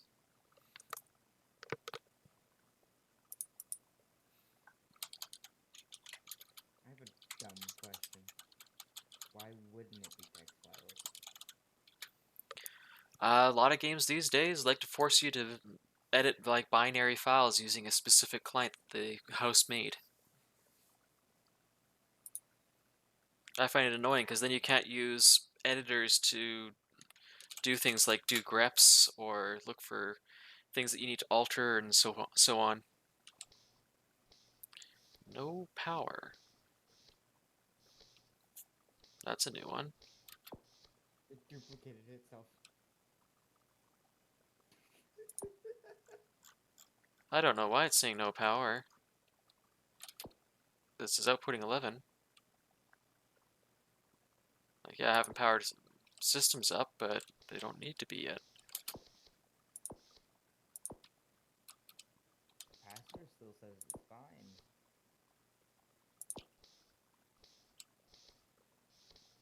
I think I might have just found another, like, specifically Tachyon glitch. Yeah, like, everything's running.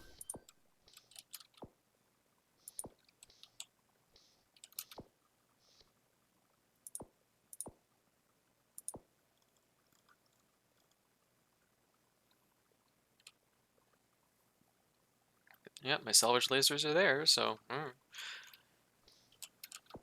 Pew pew. Then again, there's nothing to shoot at, so.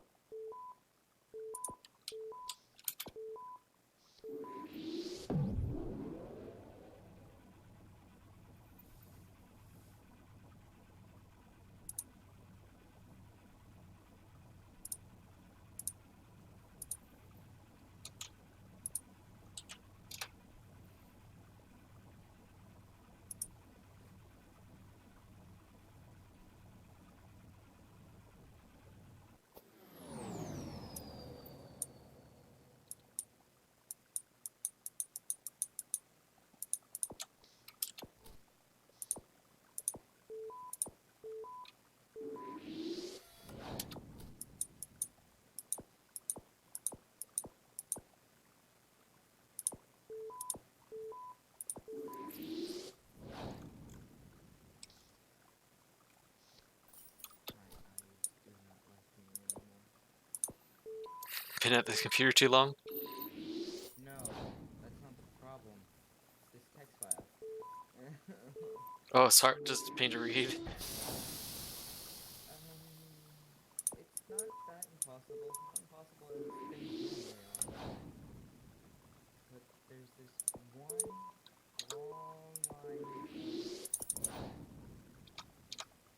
I guess it's ASCII characters, I don't remember. And it's just a diamond with a question mark. It has no idea what it wants to do. Or what's supposed to be there. Apparently my Discord lists me under a different Twitch name. What the hell? Actually, it doesn't even show that you're streaming. Seriously? On mine it's showing the little purple you're streaming symbol and everything. Yeah, it doesn't show that you're purple for me. Alright, what's going on in Discord?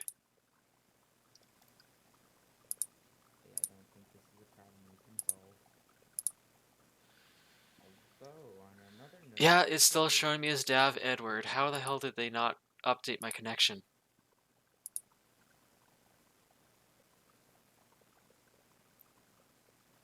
they are slow. But for me on Discord, it says you're not doing anything. Alright. How about now?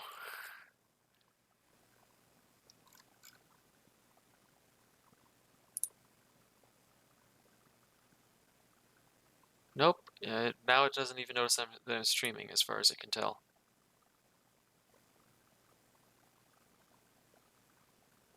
And for me, it says that you have the right Twitch name. I just corrected it a moment ago. It's probably not going to notice until I actually stop streaming and start streaming again. So wrong.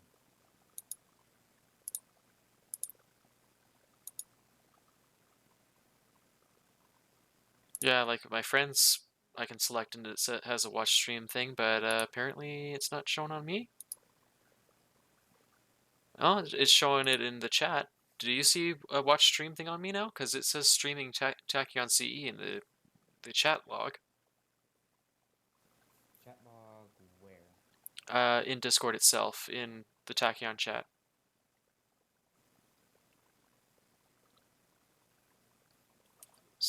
It's saying streaming to me. Where is it? Like right on my avatar, I'm the second from the top of the list. Oh, specifically you, see if you're purple? No, you're so green. Wow. I never realized Discord was that wonky.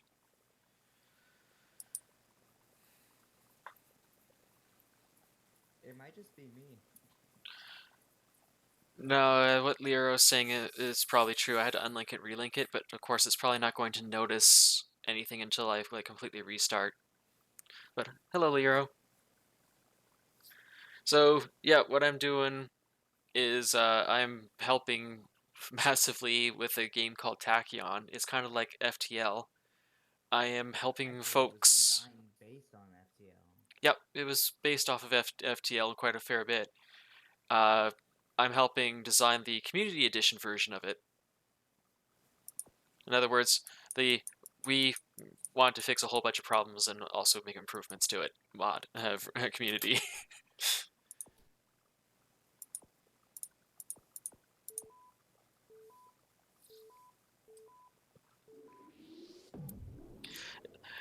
Basically, it's FTL but multiplayer. That was the whole point of it, to make it multiplayer.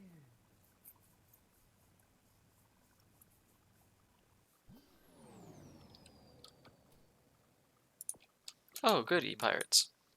Actually, as far as I can tell. In fact, scratch that. I essentially made it a Minecraft server because I changed it to 25565.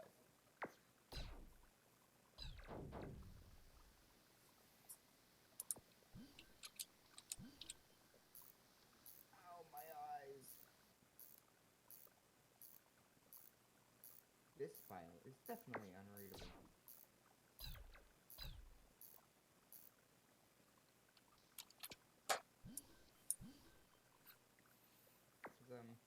Sometimes you'll find a file and it's all just gibberish. Mm-hmm. Found one. Actually, I think I might know why. This is going to be a very slow fight between me and the pirates. We both have a salvage laser.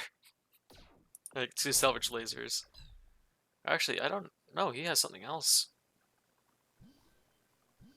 His are actually slightly better than mine.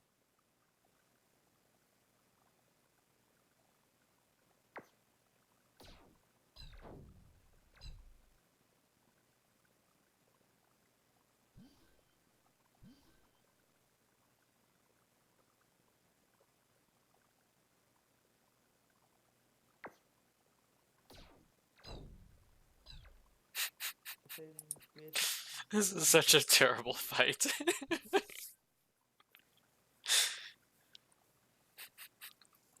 Short version, I was trying to open the jar file. It is a, Yeah, I'm not willing to go it's a to the nightmare. levels of unpacking the jar and like messing with it. The only thing I might mess with it in the jar in the jar file is changing the font, but that's kind of like much afterwards, like kind of thing.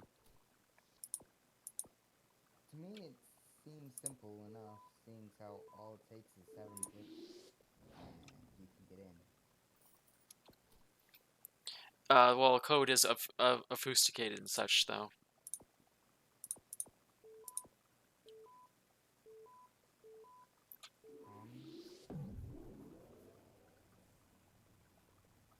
What do you mean? The code, if you try to unpack the class files, as far as I'm aware, the code is obfuscated, meaning difficult to decipher on Oh, purpose. Also, Lero, I don't think I'm ever going to really worry about having affiliates. I stream so unoff like randomly. It's not really worth trying to get like a Discord followership or anything like that. And man, I cannot talk today. yeah, this code has a bunch of random junk in it. Yep, that'd be the code obfuscation then. Suppose I can't really get rid of all of it, otherwise it might not function. Dr. Bishop, yes? I think I need to see what's going on there. I think Bishop is supposed to say more than just yes. Didn't you talk to someone else first? Yeah, the other guy I talked to first, but Bishop is not very talkative. Oh, so even after talking to the other guy, he still hates your guts. There should be still something more than that. Bishop, yes. Hi, you are so and so, yeah, right? And yeah, that one shouldn't be available anymore. Oh, it's the way he designed it.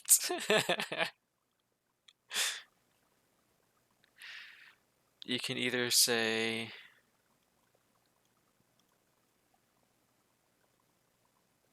"Oh, I found a typo! Yay!"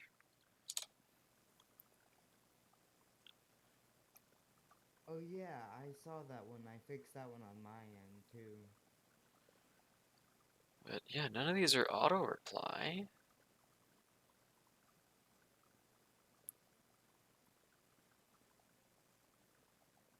Huh. Bishop has like a whole bunch of different criteria for like what he should say after you first start talking to him. Apparently, I meet the right criteria that none of them are valid.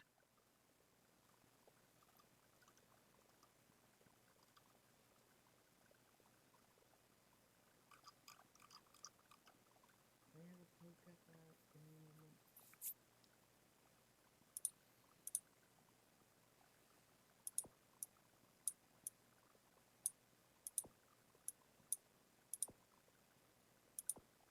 Ah, oh, really? No systems?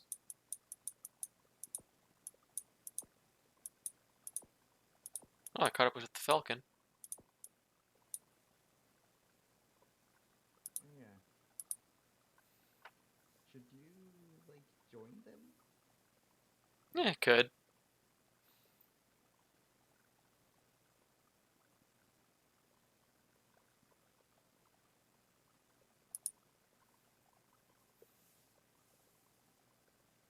Depending on what it's referencing, I suppose.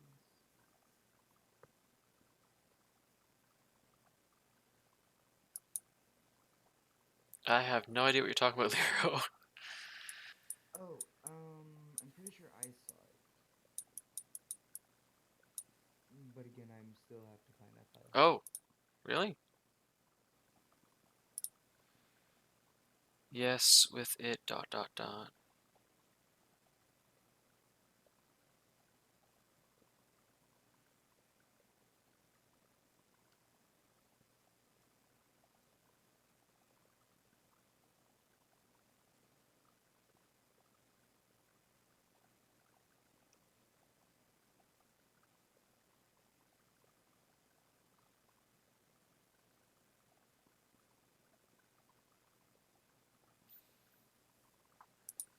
I'll look for the word it by itself.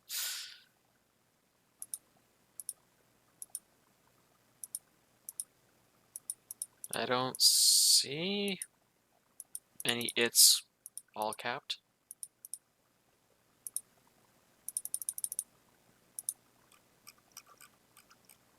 I only scroll down this far.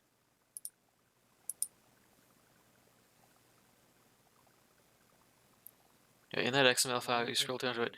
I just searched for every instance of it, and I didn't see any in all uppercase.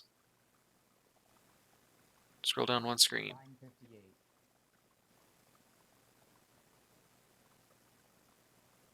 Oh, you mean it with the... Sorry, I thought you meant it all cased. With it. Yeah, there you go. Thank you, Lero.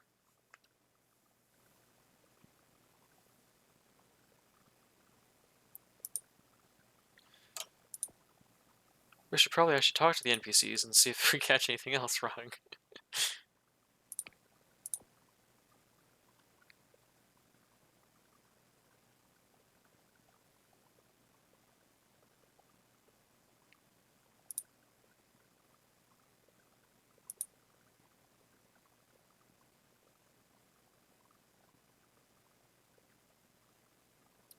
Wait, stop. Hmm? That did should be capitalized. No, up. So, what should be capitalized? Where Darius said it. What? The DF prototype is stolen? This is devastating? Oh no. Oh no. Did the Did Empire change attack their us? contract. That Well, did should probably be capitalized. It's the beginning of the sentence.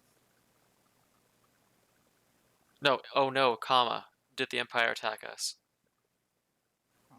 I didn't see the comment, but It's a speck. The font is super tiny. I noticed. There's a whole precious, I think 4 pixels being used for that comma. Pretty much, that's what it looks like. Here, hold on, I can probably find it. Yeah, great on. Yeah, Link is kind of on the quiet side with his mic, unfortunately. I can boost him even more. I can try boosting me. If you do, just go ahead and do so. I'll drop it down if you get louder suddenly.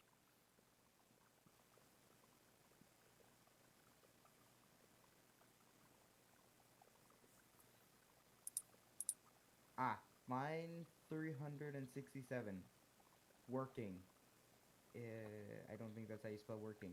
At the very least, you should have an apostrophe there if you're going to say it like that. 367. I'm working on it. Saying I like think that, you should usually have an apostrophe. I think the player's supposed to be so deadpan that he doesn't have an accent, so I'm gonna just make it working.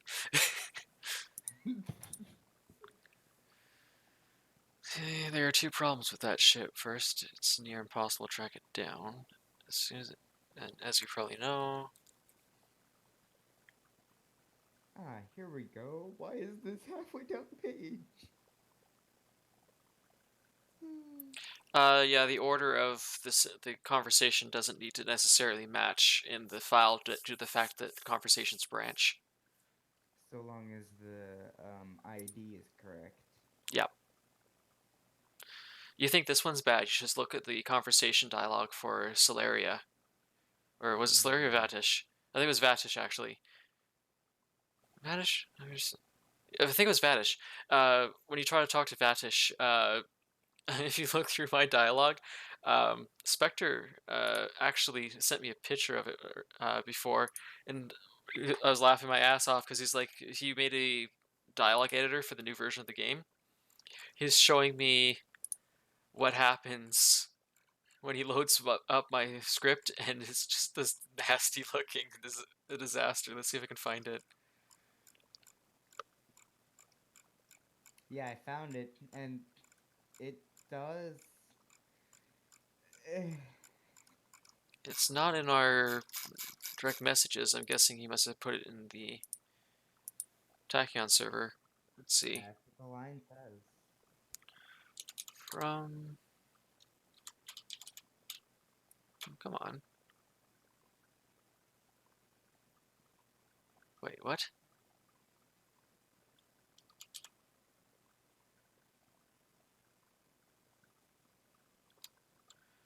Why is the search parameter from no longer available in Discord? I can select has It image, but I can't say is from. still available. When I start typing in from, it's not giving me the option.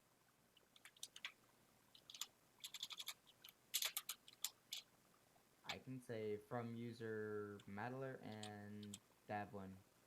As soon as I Actually, start that's it. typing in FR, my only choice is dates, before, and after. That's it. That's weird. Discord!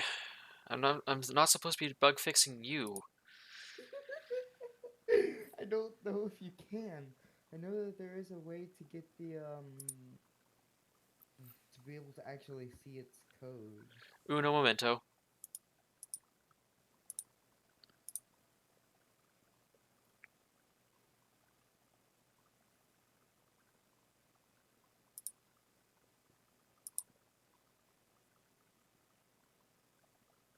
Also, I found another thing that's a bit odd. Line They 403. literally have taken away the from option for me. If I type in from colon, I cannot enter anything. It literally searches for the word from.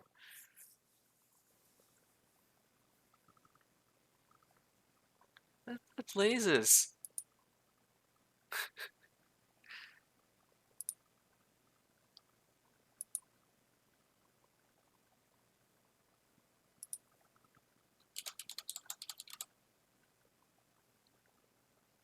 Yeah, that. Communications were cut off. Second prototype ship was the only way to deliver the...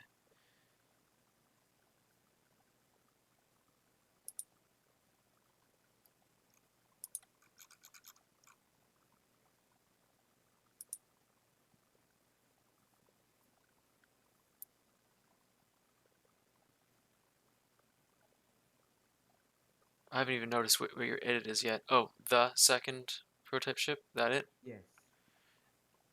I have a feeling the reason why it's like that... Let me double check. Yeah, do I know why it's like that? Sure. Watch this. Text too small?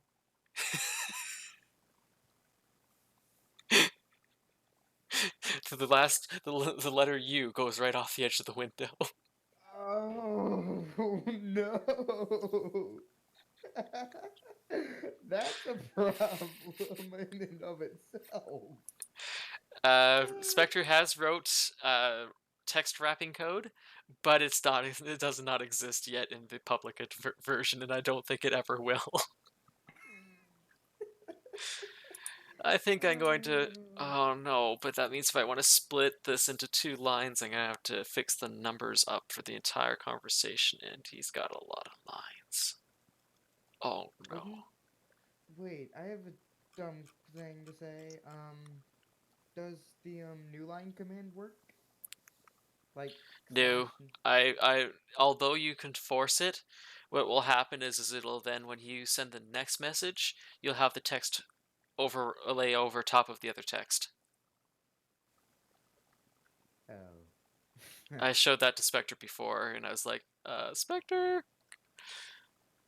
there's no way to fix text wrapping. If the worst thing is if you happen to have a very long name, your name will push the text even farther out of the window. So, Oh no! And remember what I said earlier? yeah, More more text in name means higher health. I had a case I where wonder how far we could push it. when I was Davwin Edward, it was most things were like pushed right out of the window. We're praying that most people will keep a name like 10 characters or less. But, oh, that is such a long sentence, it really should be broken into 2 lines. I don't want to fix that. No. Maybe just leave a note and hope someone else will do it. Uh, well, before I forget what I was doing, let me see if I can get this going. Like, for real, Discord, the from is not an option. Here. Nobody's gonna believe me until I show you, so look. Has, before, during, after, in. F, R, O, M, colon.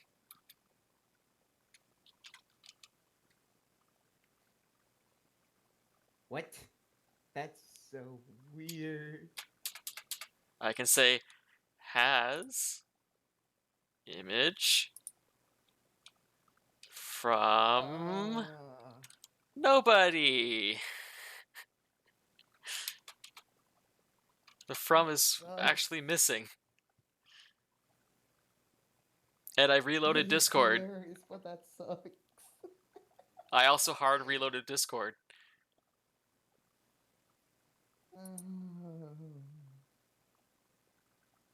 I'm pretty sure it's not. Yoop. Sure. Nope. It's everywhere. Yay! Alright. Consistent.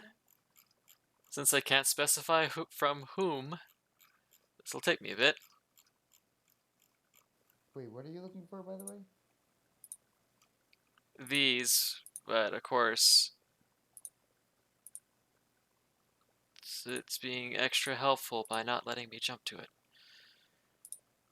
There we go. So, this. One sec, I'll even pop this into a separate window just so you guys can see this. This is the dialogue for Vatish. Wait, that's the dialogue tree? For Vatish. In my mod.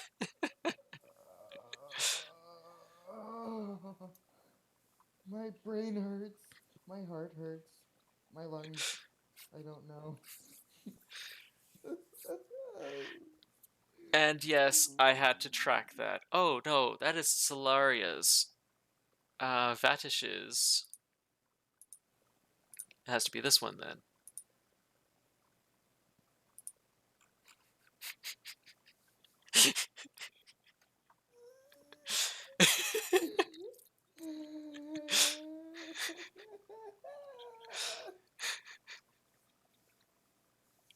I feel far more dead inside now.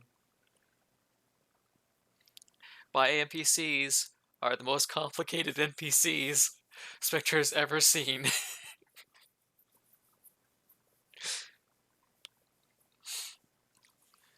I was initially going to have it so that both Vatish and Solaria also had, like, would roll when you first talk to them a random integer between 1 and 3, so that when you talk to them they would say, like, they'd use different mannerisms in their language, so like there'd be 3 alternatives to each message.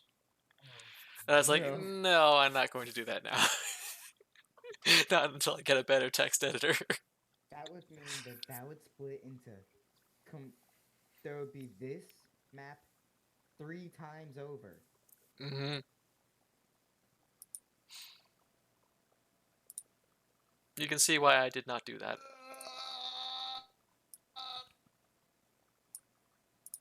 I have been broken.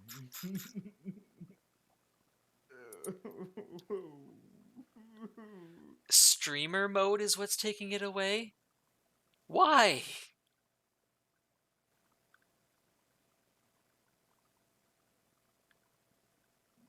What? Huh? I would assume that if you're streaming, you want people to see you, especially if streamer mode is on. But why would... So, I have streamer mode on. It has no problem showing the users in the channels and doing searches based off of dates and searching for images, but it specifically and only takes away the from search function. I don't know. Turn it off and see what happens.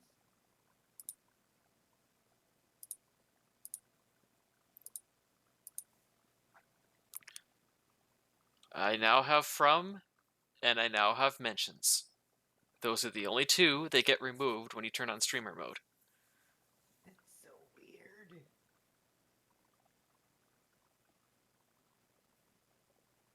Although, it still says that you're not streaming, so.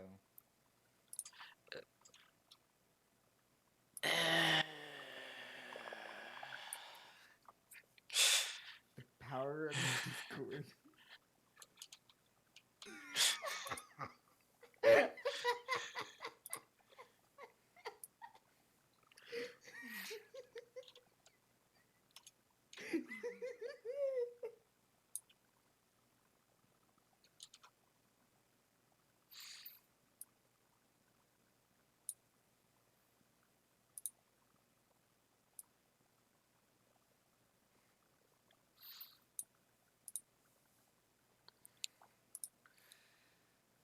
You know, a friend drew that for me after I made a bunch of developers cry. It'd be perfect for bug testing, though. I still think the best one I ever did was one of my friends was developing a tower defense game in Unity. He had it in 2D mode, so it's a two-dimensional game. Mm-hmm. Like most tower defense games, you could put down towers or walls, and of course it has a pathfinding thing, so that if you make a wall that like completely blocks the path, the AI will either prevent, like, the game first tries to just prevent you from placing down the block, but if it fails to do that, the enemies are allowed to like just destroy the nearest wall to get through. He asked me to prototype it. In the first 3 minutes, I had to send him a message back saying I broke your game, and he asked me why. And he That is saw that impressive. I built a wall from both ends moving towards each other, but the two walls were just slightly like horizontally offset. Instead of the AI deciding to just break through the wall, the two-dimensional game had the enemies lift off into the third dimension, into the sky.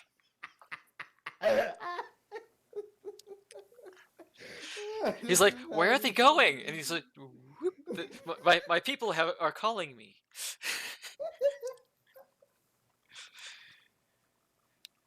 So suffice to say, I won the round with 0 towers and 0 casualties.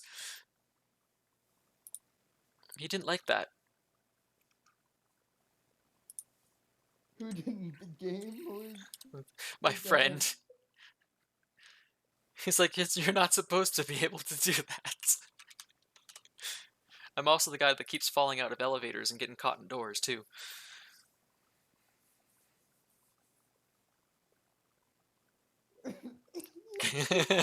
Dragon Space Program. Engineers. You should play Space Engineers.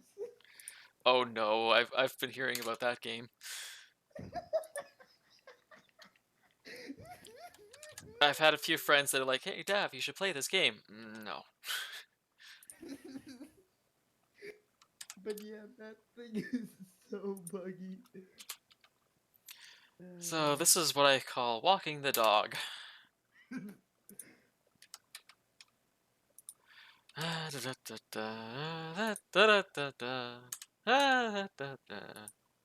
really Welcome, sucks. Lord. Are you actually going to do that? It's the only way. My friend actually made me a Python script to automate this, but I would first have to turn this back into a Python flat file to do it, which would take even more effort. So I'm doing it this way.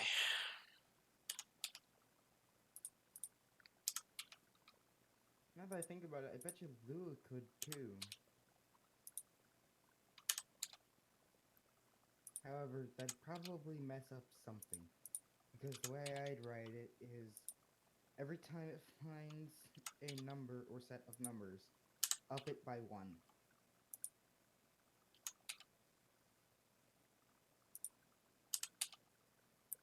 Oh, I could Basically, do that with people. regular expression as well, but by the time I figure out writing the formula, I would have done this by then. By the way, go up one. You didn't name it right. Oop, thank you. 16, 16. Thank you for catching that. That would have been a pain.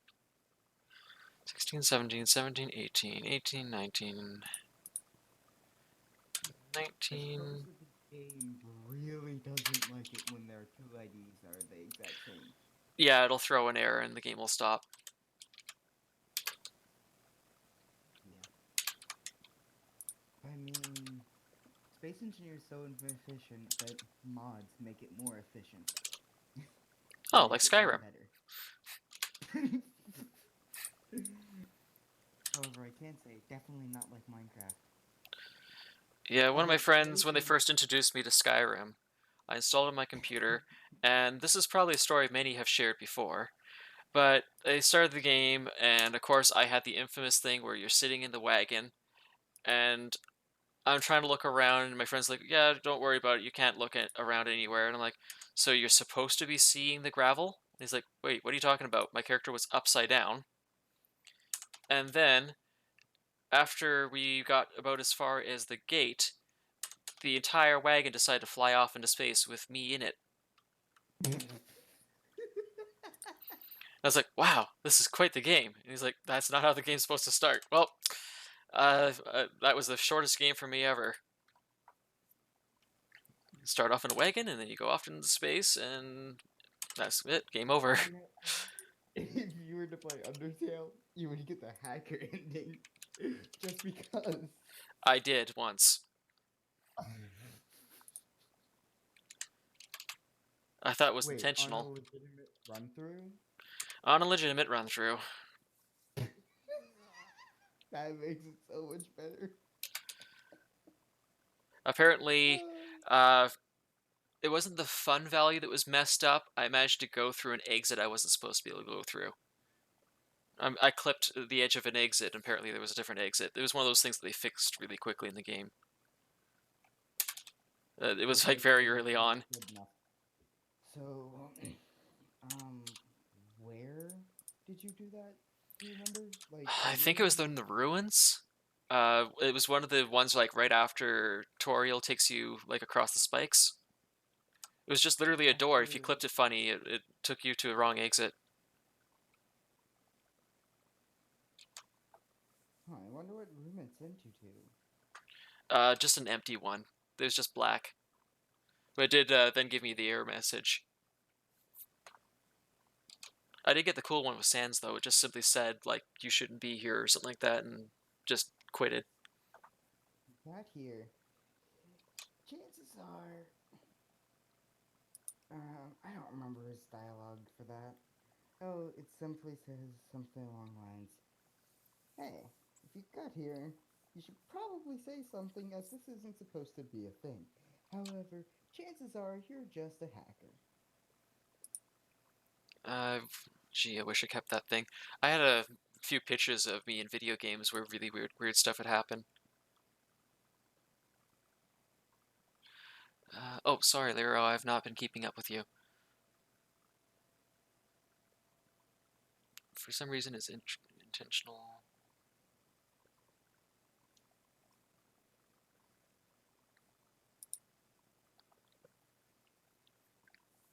Oh, okay, I did read this. I just missed some lines. I also, that new game, Prey, that one was fun too. I got about as far as the part where you escape from the fake simulation thing. Tried to pile some boxes up and no clipped right out of the ground and fell to my death.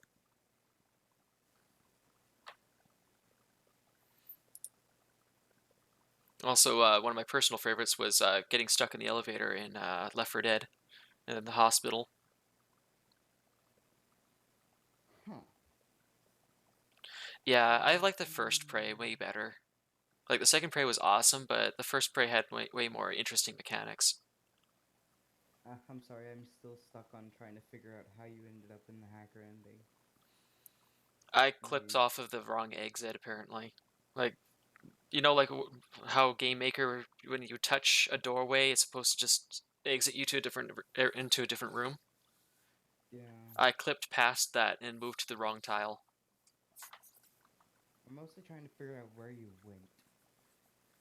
I can't remember. It's been so long ago now.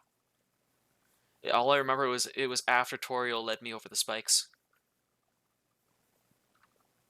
That actually does give me a very good place to start, seeing how using the debug I can probably make it so I can see the collision. I think that's a thing. Oh, whatever it is, I never tried to intentionally cause it again, but I think they've probably fixed it because like they patched the game 3 or 4 times back then. No, I believe there's only been one patch. For Really? PC, anyway. Could have sworn they updated it like 3 or 4 times when it like really first came out. I'd have to look that up some point. But yeah, it was a. I just simply had a bad exit. It didn't give me like the cool one with sands or anything though. It just simply said something like you shouldn't be here or whatever, and just kicked me back to the title screen or closed. I can't remember which. I think it. No, it just sat there. I had to close it. Oh, so it wasn't the actual hacker ending and just told you that you went somewhere wrong. Yeah. Wait, did you go into a room with a dog in it? No. Just black. Huh, that's odd. Normally, if you go into a wrong room, it sends you to the dog room. I've whatever I did, I just went into a zone I wasn't supposed to be in at all.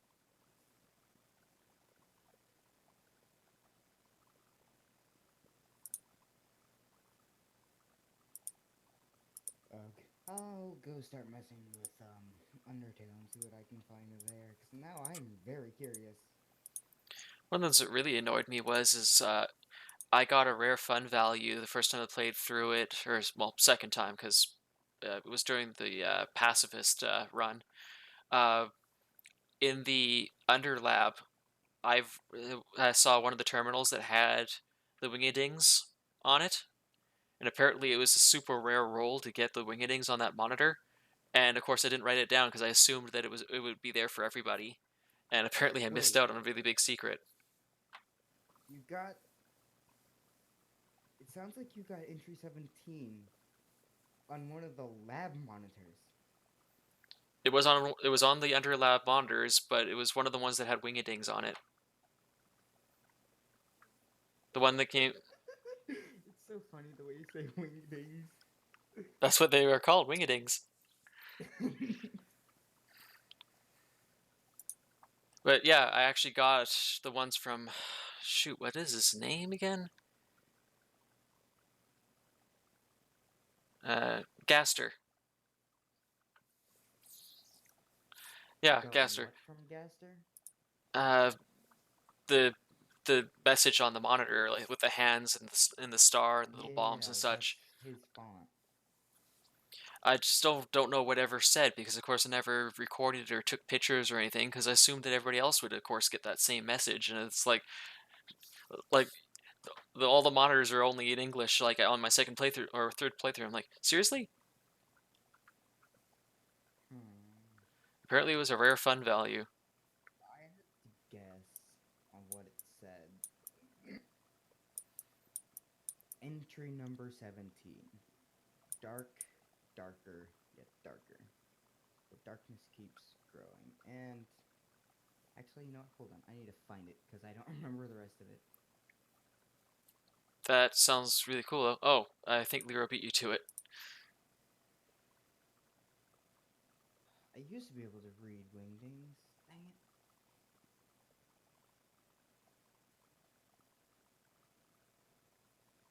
Entry Oh, number neat. 17. Dark, darker, yet darker. The darkness keeps growing. The shadows cutting deeper. Photon readings negative. This next experiment seems very, very interesting. What do you two think? That's really neat. I don't know if that's the message I got or not. I'm guessing so, but that's really cool. It may have not been, though, because I do know that there's also an entry 17, another one. you may have gotten that. I'm sure that people who've dissected the game must have found it by now, like all of the hidden messages. Yeah, it's been 2 years, I think, at least. Well, time to see if I still have things going set up for the thing. And if I don't, it's gonna be a pain. I'm half debating whether or not I should load the Star Wars mod onto the public server. Like the whole point is for people to actually notice things to fix them, so I should probably not load them in. Oh no, this is not good. This is a really not good start. 4 years old already? Wow. Oh yeah, did you ever see Deltarune? Oh yeah, I played through Deltarune. I didn't like deep dive it like I did Undertale though. What the? Hi. Hi, Toriel. Oh, that's weird. And it's also very loud. I think I'm going to do my commit for this one. So let's see.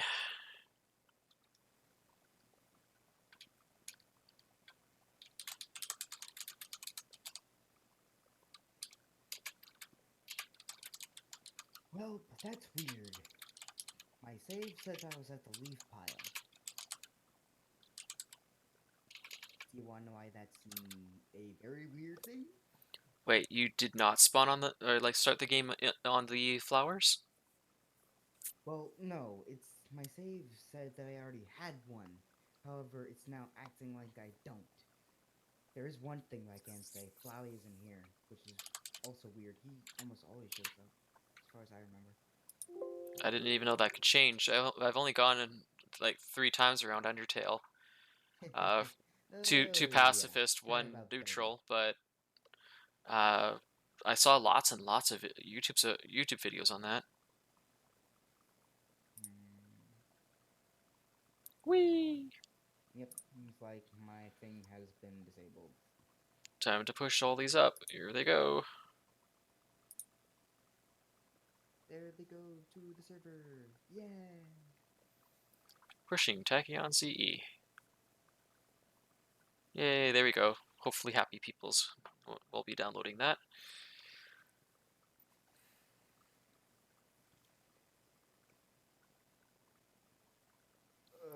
Uh, That is yeah, very much of a pain. I experiment with all sorts of random things on my computer. Like Tachyon CE is just my recent project of things I'm trying to accomplish, but I do all sorts of crazy things. For example, once I clear these out, I'm gonna need that for uploading to YouTube after. Don't need that open. Huh, I even have HXD from when I originally did this myself. Oops. File open. No, I don't want System 32, not 6032, and I don't want either of those. For example, this is the most recent thingy I've been doing. Yay! Ripper! It's based off of the Bedlams model, but nonetheless, I'm pretty happy that I managed to modify it. I've never used Blender before. I kind of bumbled my way around it, but I think I did pretty good.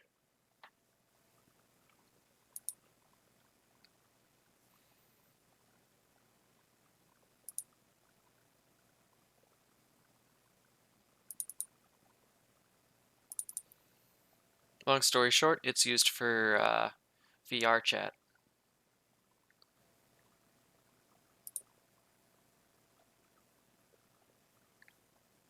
which can be seen once Unity finally loads. Alright, go here.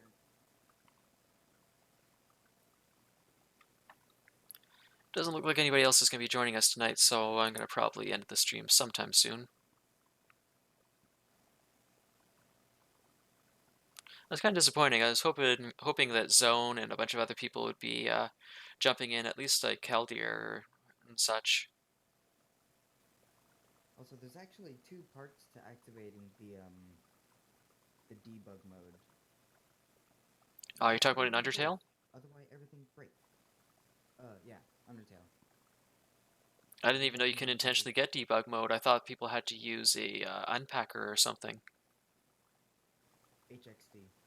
Yeah, Oh, that's okay, so they are that's using a special unpacker. Okay. it's not an unpacker. I think I've already unpacked it at one point, and it just remembered the fact that I did that Oh, because uh, I just re-downloaded this from Steam, bit of a and tangent. it's already unpacked. Are you familiar with the original Borderlands? No, I don't know much of anything about that. Darn, you'd probably get a What's kick out of it. Borderlands? That was that one where like they kept advertising a gazillion guns because they had a thing where it would mix and match components of the weapons and they would change up how the weapons worked. Well, long story short, a bunch of people figured out that you can like edit the game files and put together like weapons either that would be impossible to roll or flat out aren't supposed to happen at all. Like you can break the rules and put two things together that aren't supposed to be put together. I actually have a couple videos on YouTube about it where I made some custom Borderlands weapons, but unfortunately I never did a recording of one of my favorite weapons to deal with people when I was playing multiplayer. That was one of those games where random people can just drop into your game if you leave it open. I kept every time I got one of those really annoying people that just kept either stealing all the gear, or would annoy me to death, like asking for my weapons. I would give them a very specific grenade launcher that I kept making and duplicating, specifically That just to would deal blow with them. themselves up. Oh, it was even better than that because it's one thing to make them get themselves hurt. It's another to just completely remove them from bothering me for several minutes. What I did is I gave him a grenade launcher that does 0 damage. It fires out of the grenade launcher with 0 velocity, but its kickback was 9999999999999. So they would fire this thing, and all I'd see is a blur of them go up into the sky, and it would take them 6 or 7 minutes to come back down again. So they couldn't kill themselves. They had to wait the 6 minutes to fall to death because there's no other way to suicide in that game.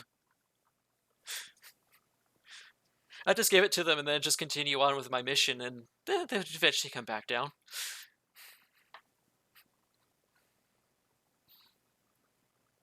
Crap, it's still as much as a pain as it was before. Oh. 725. Yep, Smirky boy. Well, I can't really think of much else to really cover here. Like I was honestly prepared tonight to explain like how all the modding works, but honestly, it kind of feels fruitless when I don't have any of the people actively here that would be the most interested in it. Only thing I can do is quickly just overview this. So I guess I'll pull this over and show folks real quick. So Tachyon CE. So quite simply, for people that are interested in modding, I'll hopefully find a way to just quick link people to this part of the video later, is there's just the two main parts, the server and the client. The client basically just only cares about the sprites and such, so all the images for all the weapons is things that people can change. There's debris, there's the little icons for the ship that we can change. We can try to touch up the models. We can't add any additional races, but we can at least make the existing races look different from each other rather than just being palette swaps of each other. Because we have we have cyborg, human, and pirate that we can all change. The other two are not really changeable.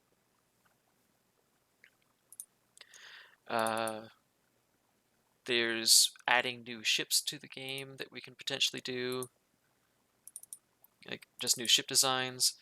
There are Oh yeah, this is just the sprite for shooting the projectile out of a gun. Uh, what else is there really? Oh yeah, changing the sprites for like, the explosions so that when a weapon hits a surface, like what does it, what's the little animation it does. We can make more shield designs so that people can make ships with more shield designs on them. There's all sorts of ships that we can add to the game. And otherwise, that's pretty much it regarding the client. However, the server is where most of the meat and potatoes is. The main things we can change is we can modify or flat out add new dialogue for any NPCs. The way the dialogue works is quite simply when you talk to them, there's conditions, and so they'll say message 1, and then conditionally you choose which reply you want to do, assuming that you're allowed to give them a reply. If you can give them a reply, it moves on to whichever the next message is. So for example, with this dude, this is the first thing that gets printed when you first talk to him, and then you have all of these different replies. So reply 1 can only be done if the tutorials are started. This one can only be done if the repair tutorial is started. This reply is only valid if the claim tutorial is started, and so forth. And all of these are set to skip auto, so just so that you don't have to click anything. It just assumes that you're going to make that reply automatically. And you can have all these replies very specific, so they'll only do they're only allowed under certain circumstances. So for example, this one here, where you have to do the tutorial about fighting the pirates, it won't let you answer him that you're done until it knows for sure that that ship is gone. So until sector ships absent pirate scavenger is actually not there, you can't do that reply. Otherwise, there are events. Events drive all sorts of crazy stuff. So we can flat out, I hate when I do that. Darn it, 1 sec. There. You can do all sorts of things here, from spawning ships, spawning stations. You can make little events like, say, I want to do one where an NPC sends me to go and kill a specific pirate. You can just have it so the NPC triggers an event that spawns that said pirate, and then we can set an event on that pirate so that when he dies, it sets a variable that I successfully killed him, then I can go talk to the first guy and he can give me my reward. Stuff like that. It's also what drives the entire campaign of the game, so quite literally the entire campaign can be changed. Also, the event scripts is literally the only difference between the MMO version of the game and the main version of the game. So if people are super interested in making the MMO version of the game work for Tachyon CE, great. I'm 100% behind you. I will give you any tips that you want. I can help you out with it as much as I can, but I myself am not willing to pick up the MMO version of the game and working on that as well, because I'm already in over my head as it is. And last but not least, you can also change, oh, actually 2 things, sorry. You can also add pre-made ships to the game and have them appear whichever way you want. You can buy them from the store, you can have them just be enemies that you encounter, whatever you may care for. But last but not least is also simply models. You can make new weapons, you can change the way the systems work. So for example, if you... I will... Oh yeah, I know what that's about. So you can make new systems. So for example, I don't know, say we want to make a shield that has 9 layers on it but charges ridiculously slowly. You can make one like that and add it to the game. Weapons are by far the most flexible because they can do all sorts of crazy things. The most interesting by far with weapons is you can actually script it so that on hit, an event gets triggered. The most interesting one I've done is I created an event where when you shoot a ship, it creates borders that are on your side, which I call boarding drones, and they will attack the enemy crew for you, and after a certain period of time, die, just because, so that they don't live forever. You can also do neat things such as I've created a weapon, for example, that heals ships instead of damaging them.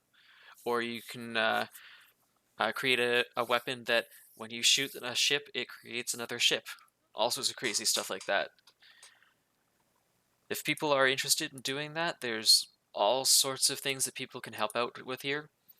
There's simply checking the dialogue for major spelling mistakes and flaws with it.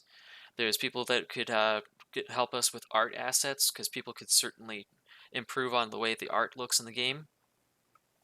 We could have people who are interested in writing new events.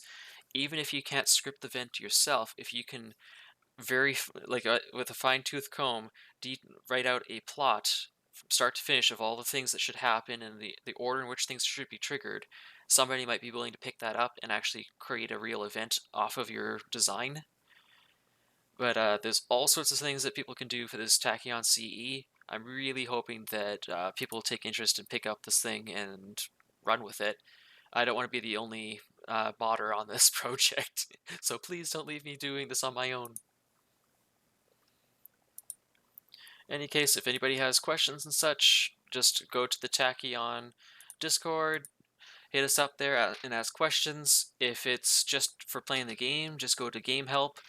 If it's just general Tachyon stuff, just go to On Topic. And if it's specifically in regards to the Community Edition version of the game that I'm working on here, there's a Project CE category at the very bottom of the server. Just go in there and talk to us and see what we can arrange, because I would be really happy if people want to help out here. So I'm done chatting my head off here, but if anybody's interested, just poke us over on the Tachyon server. Take care, everybody. And thanks again, Lero and Link, for helping me out here. You guys helped a ton there.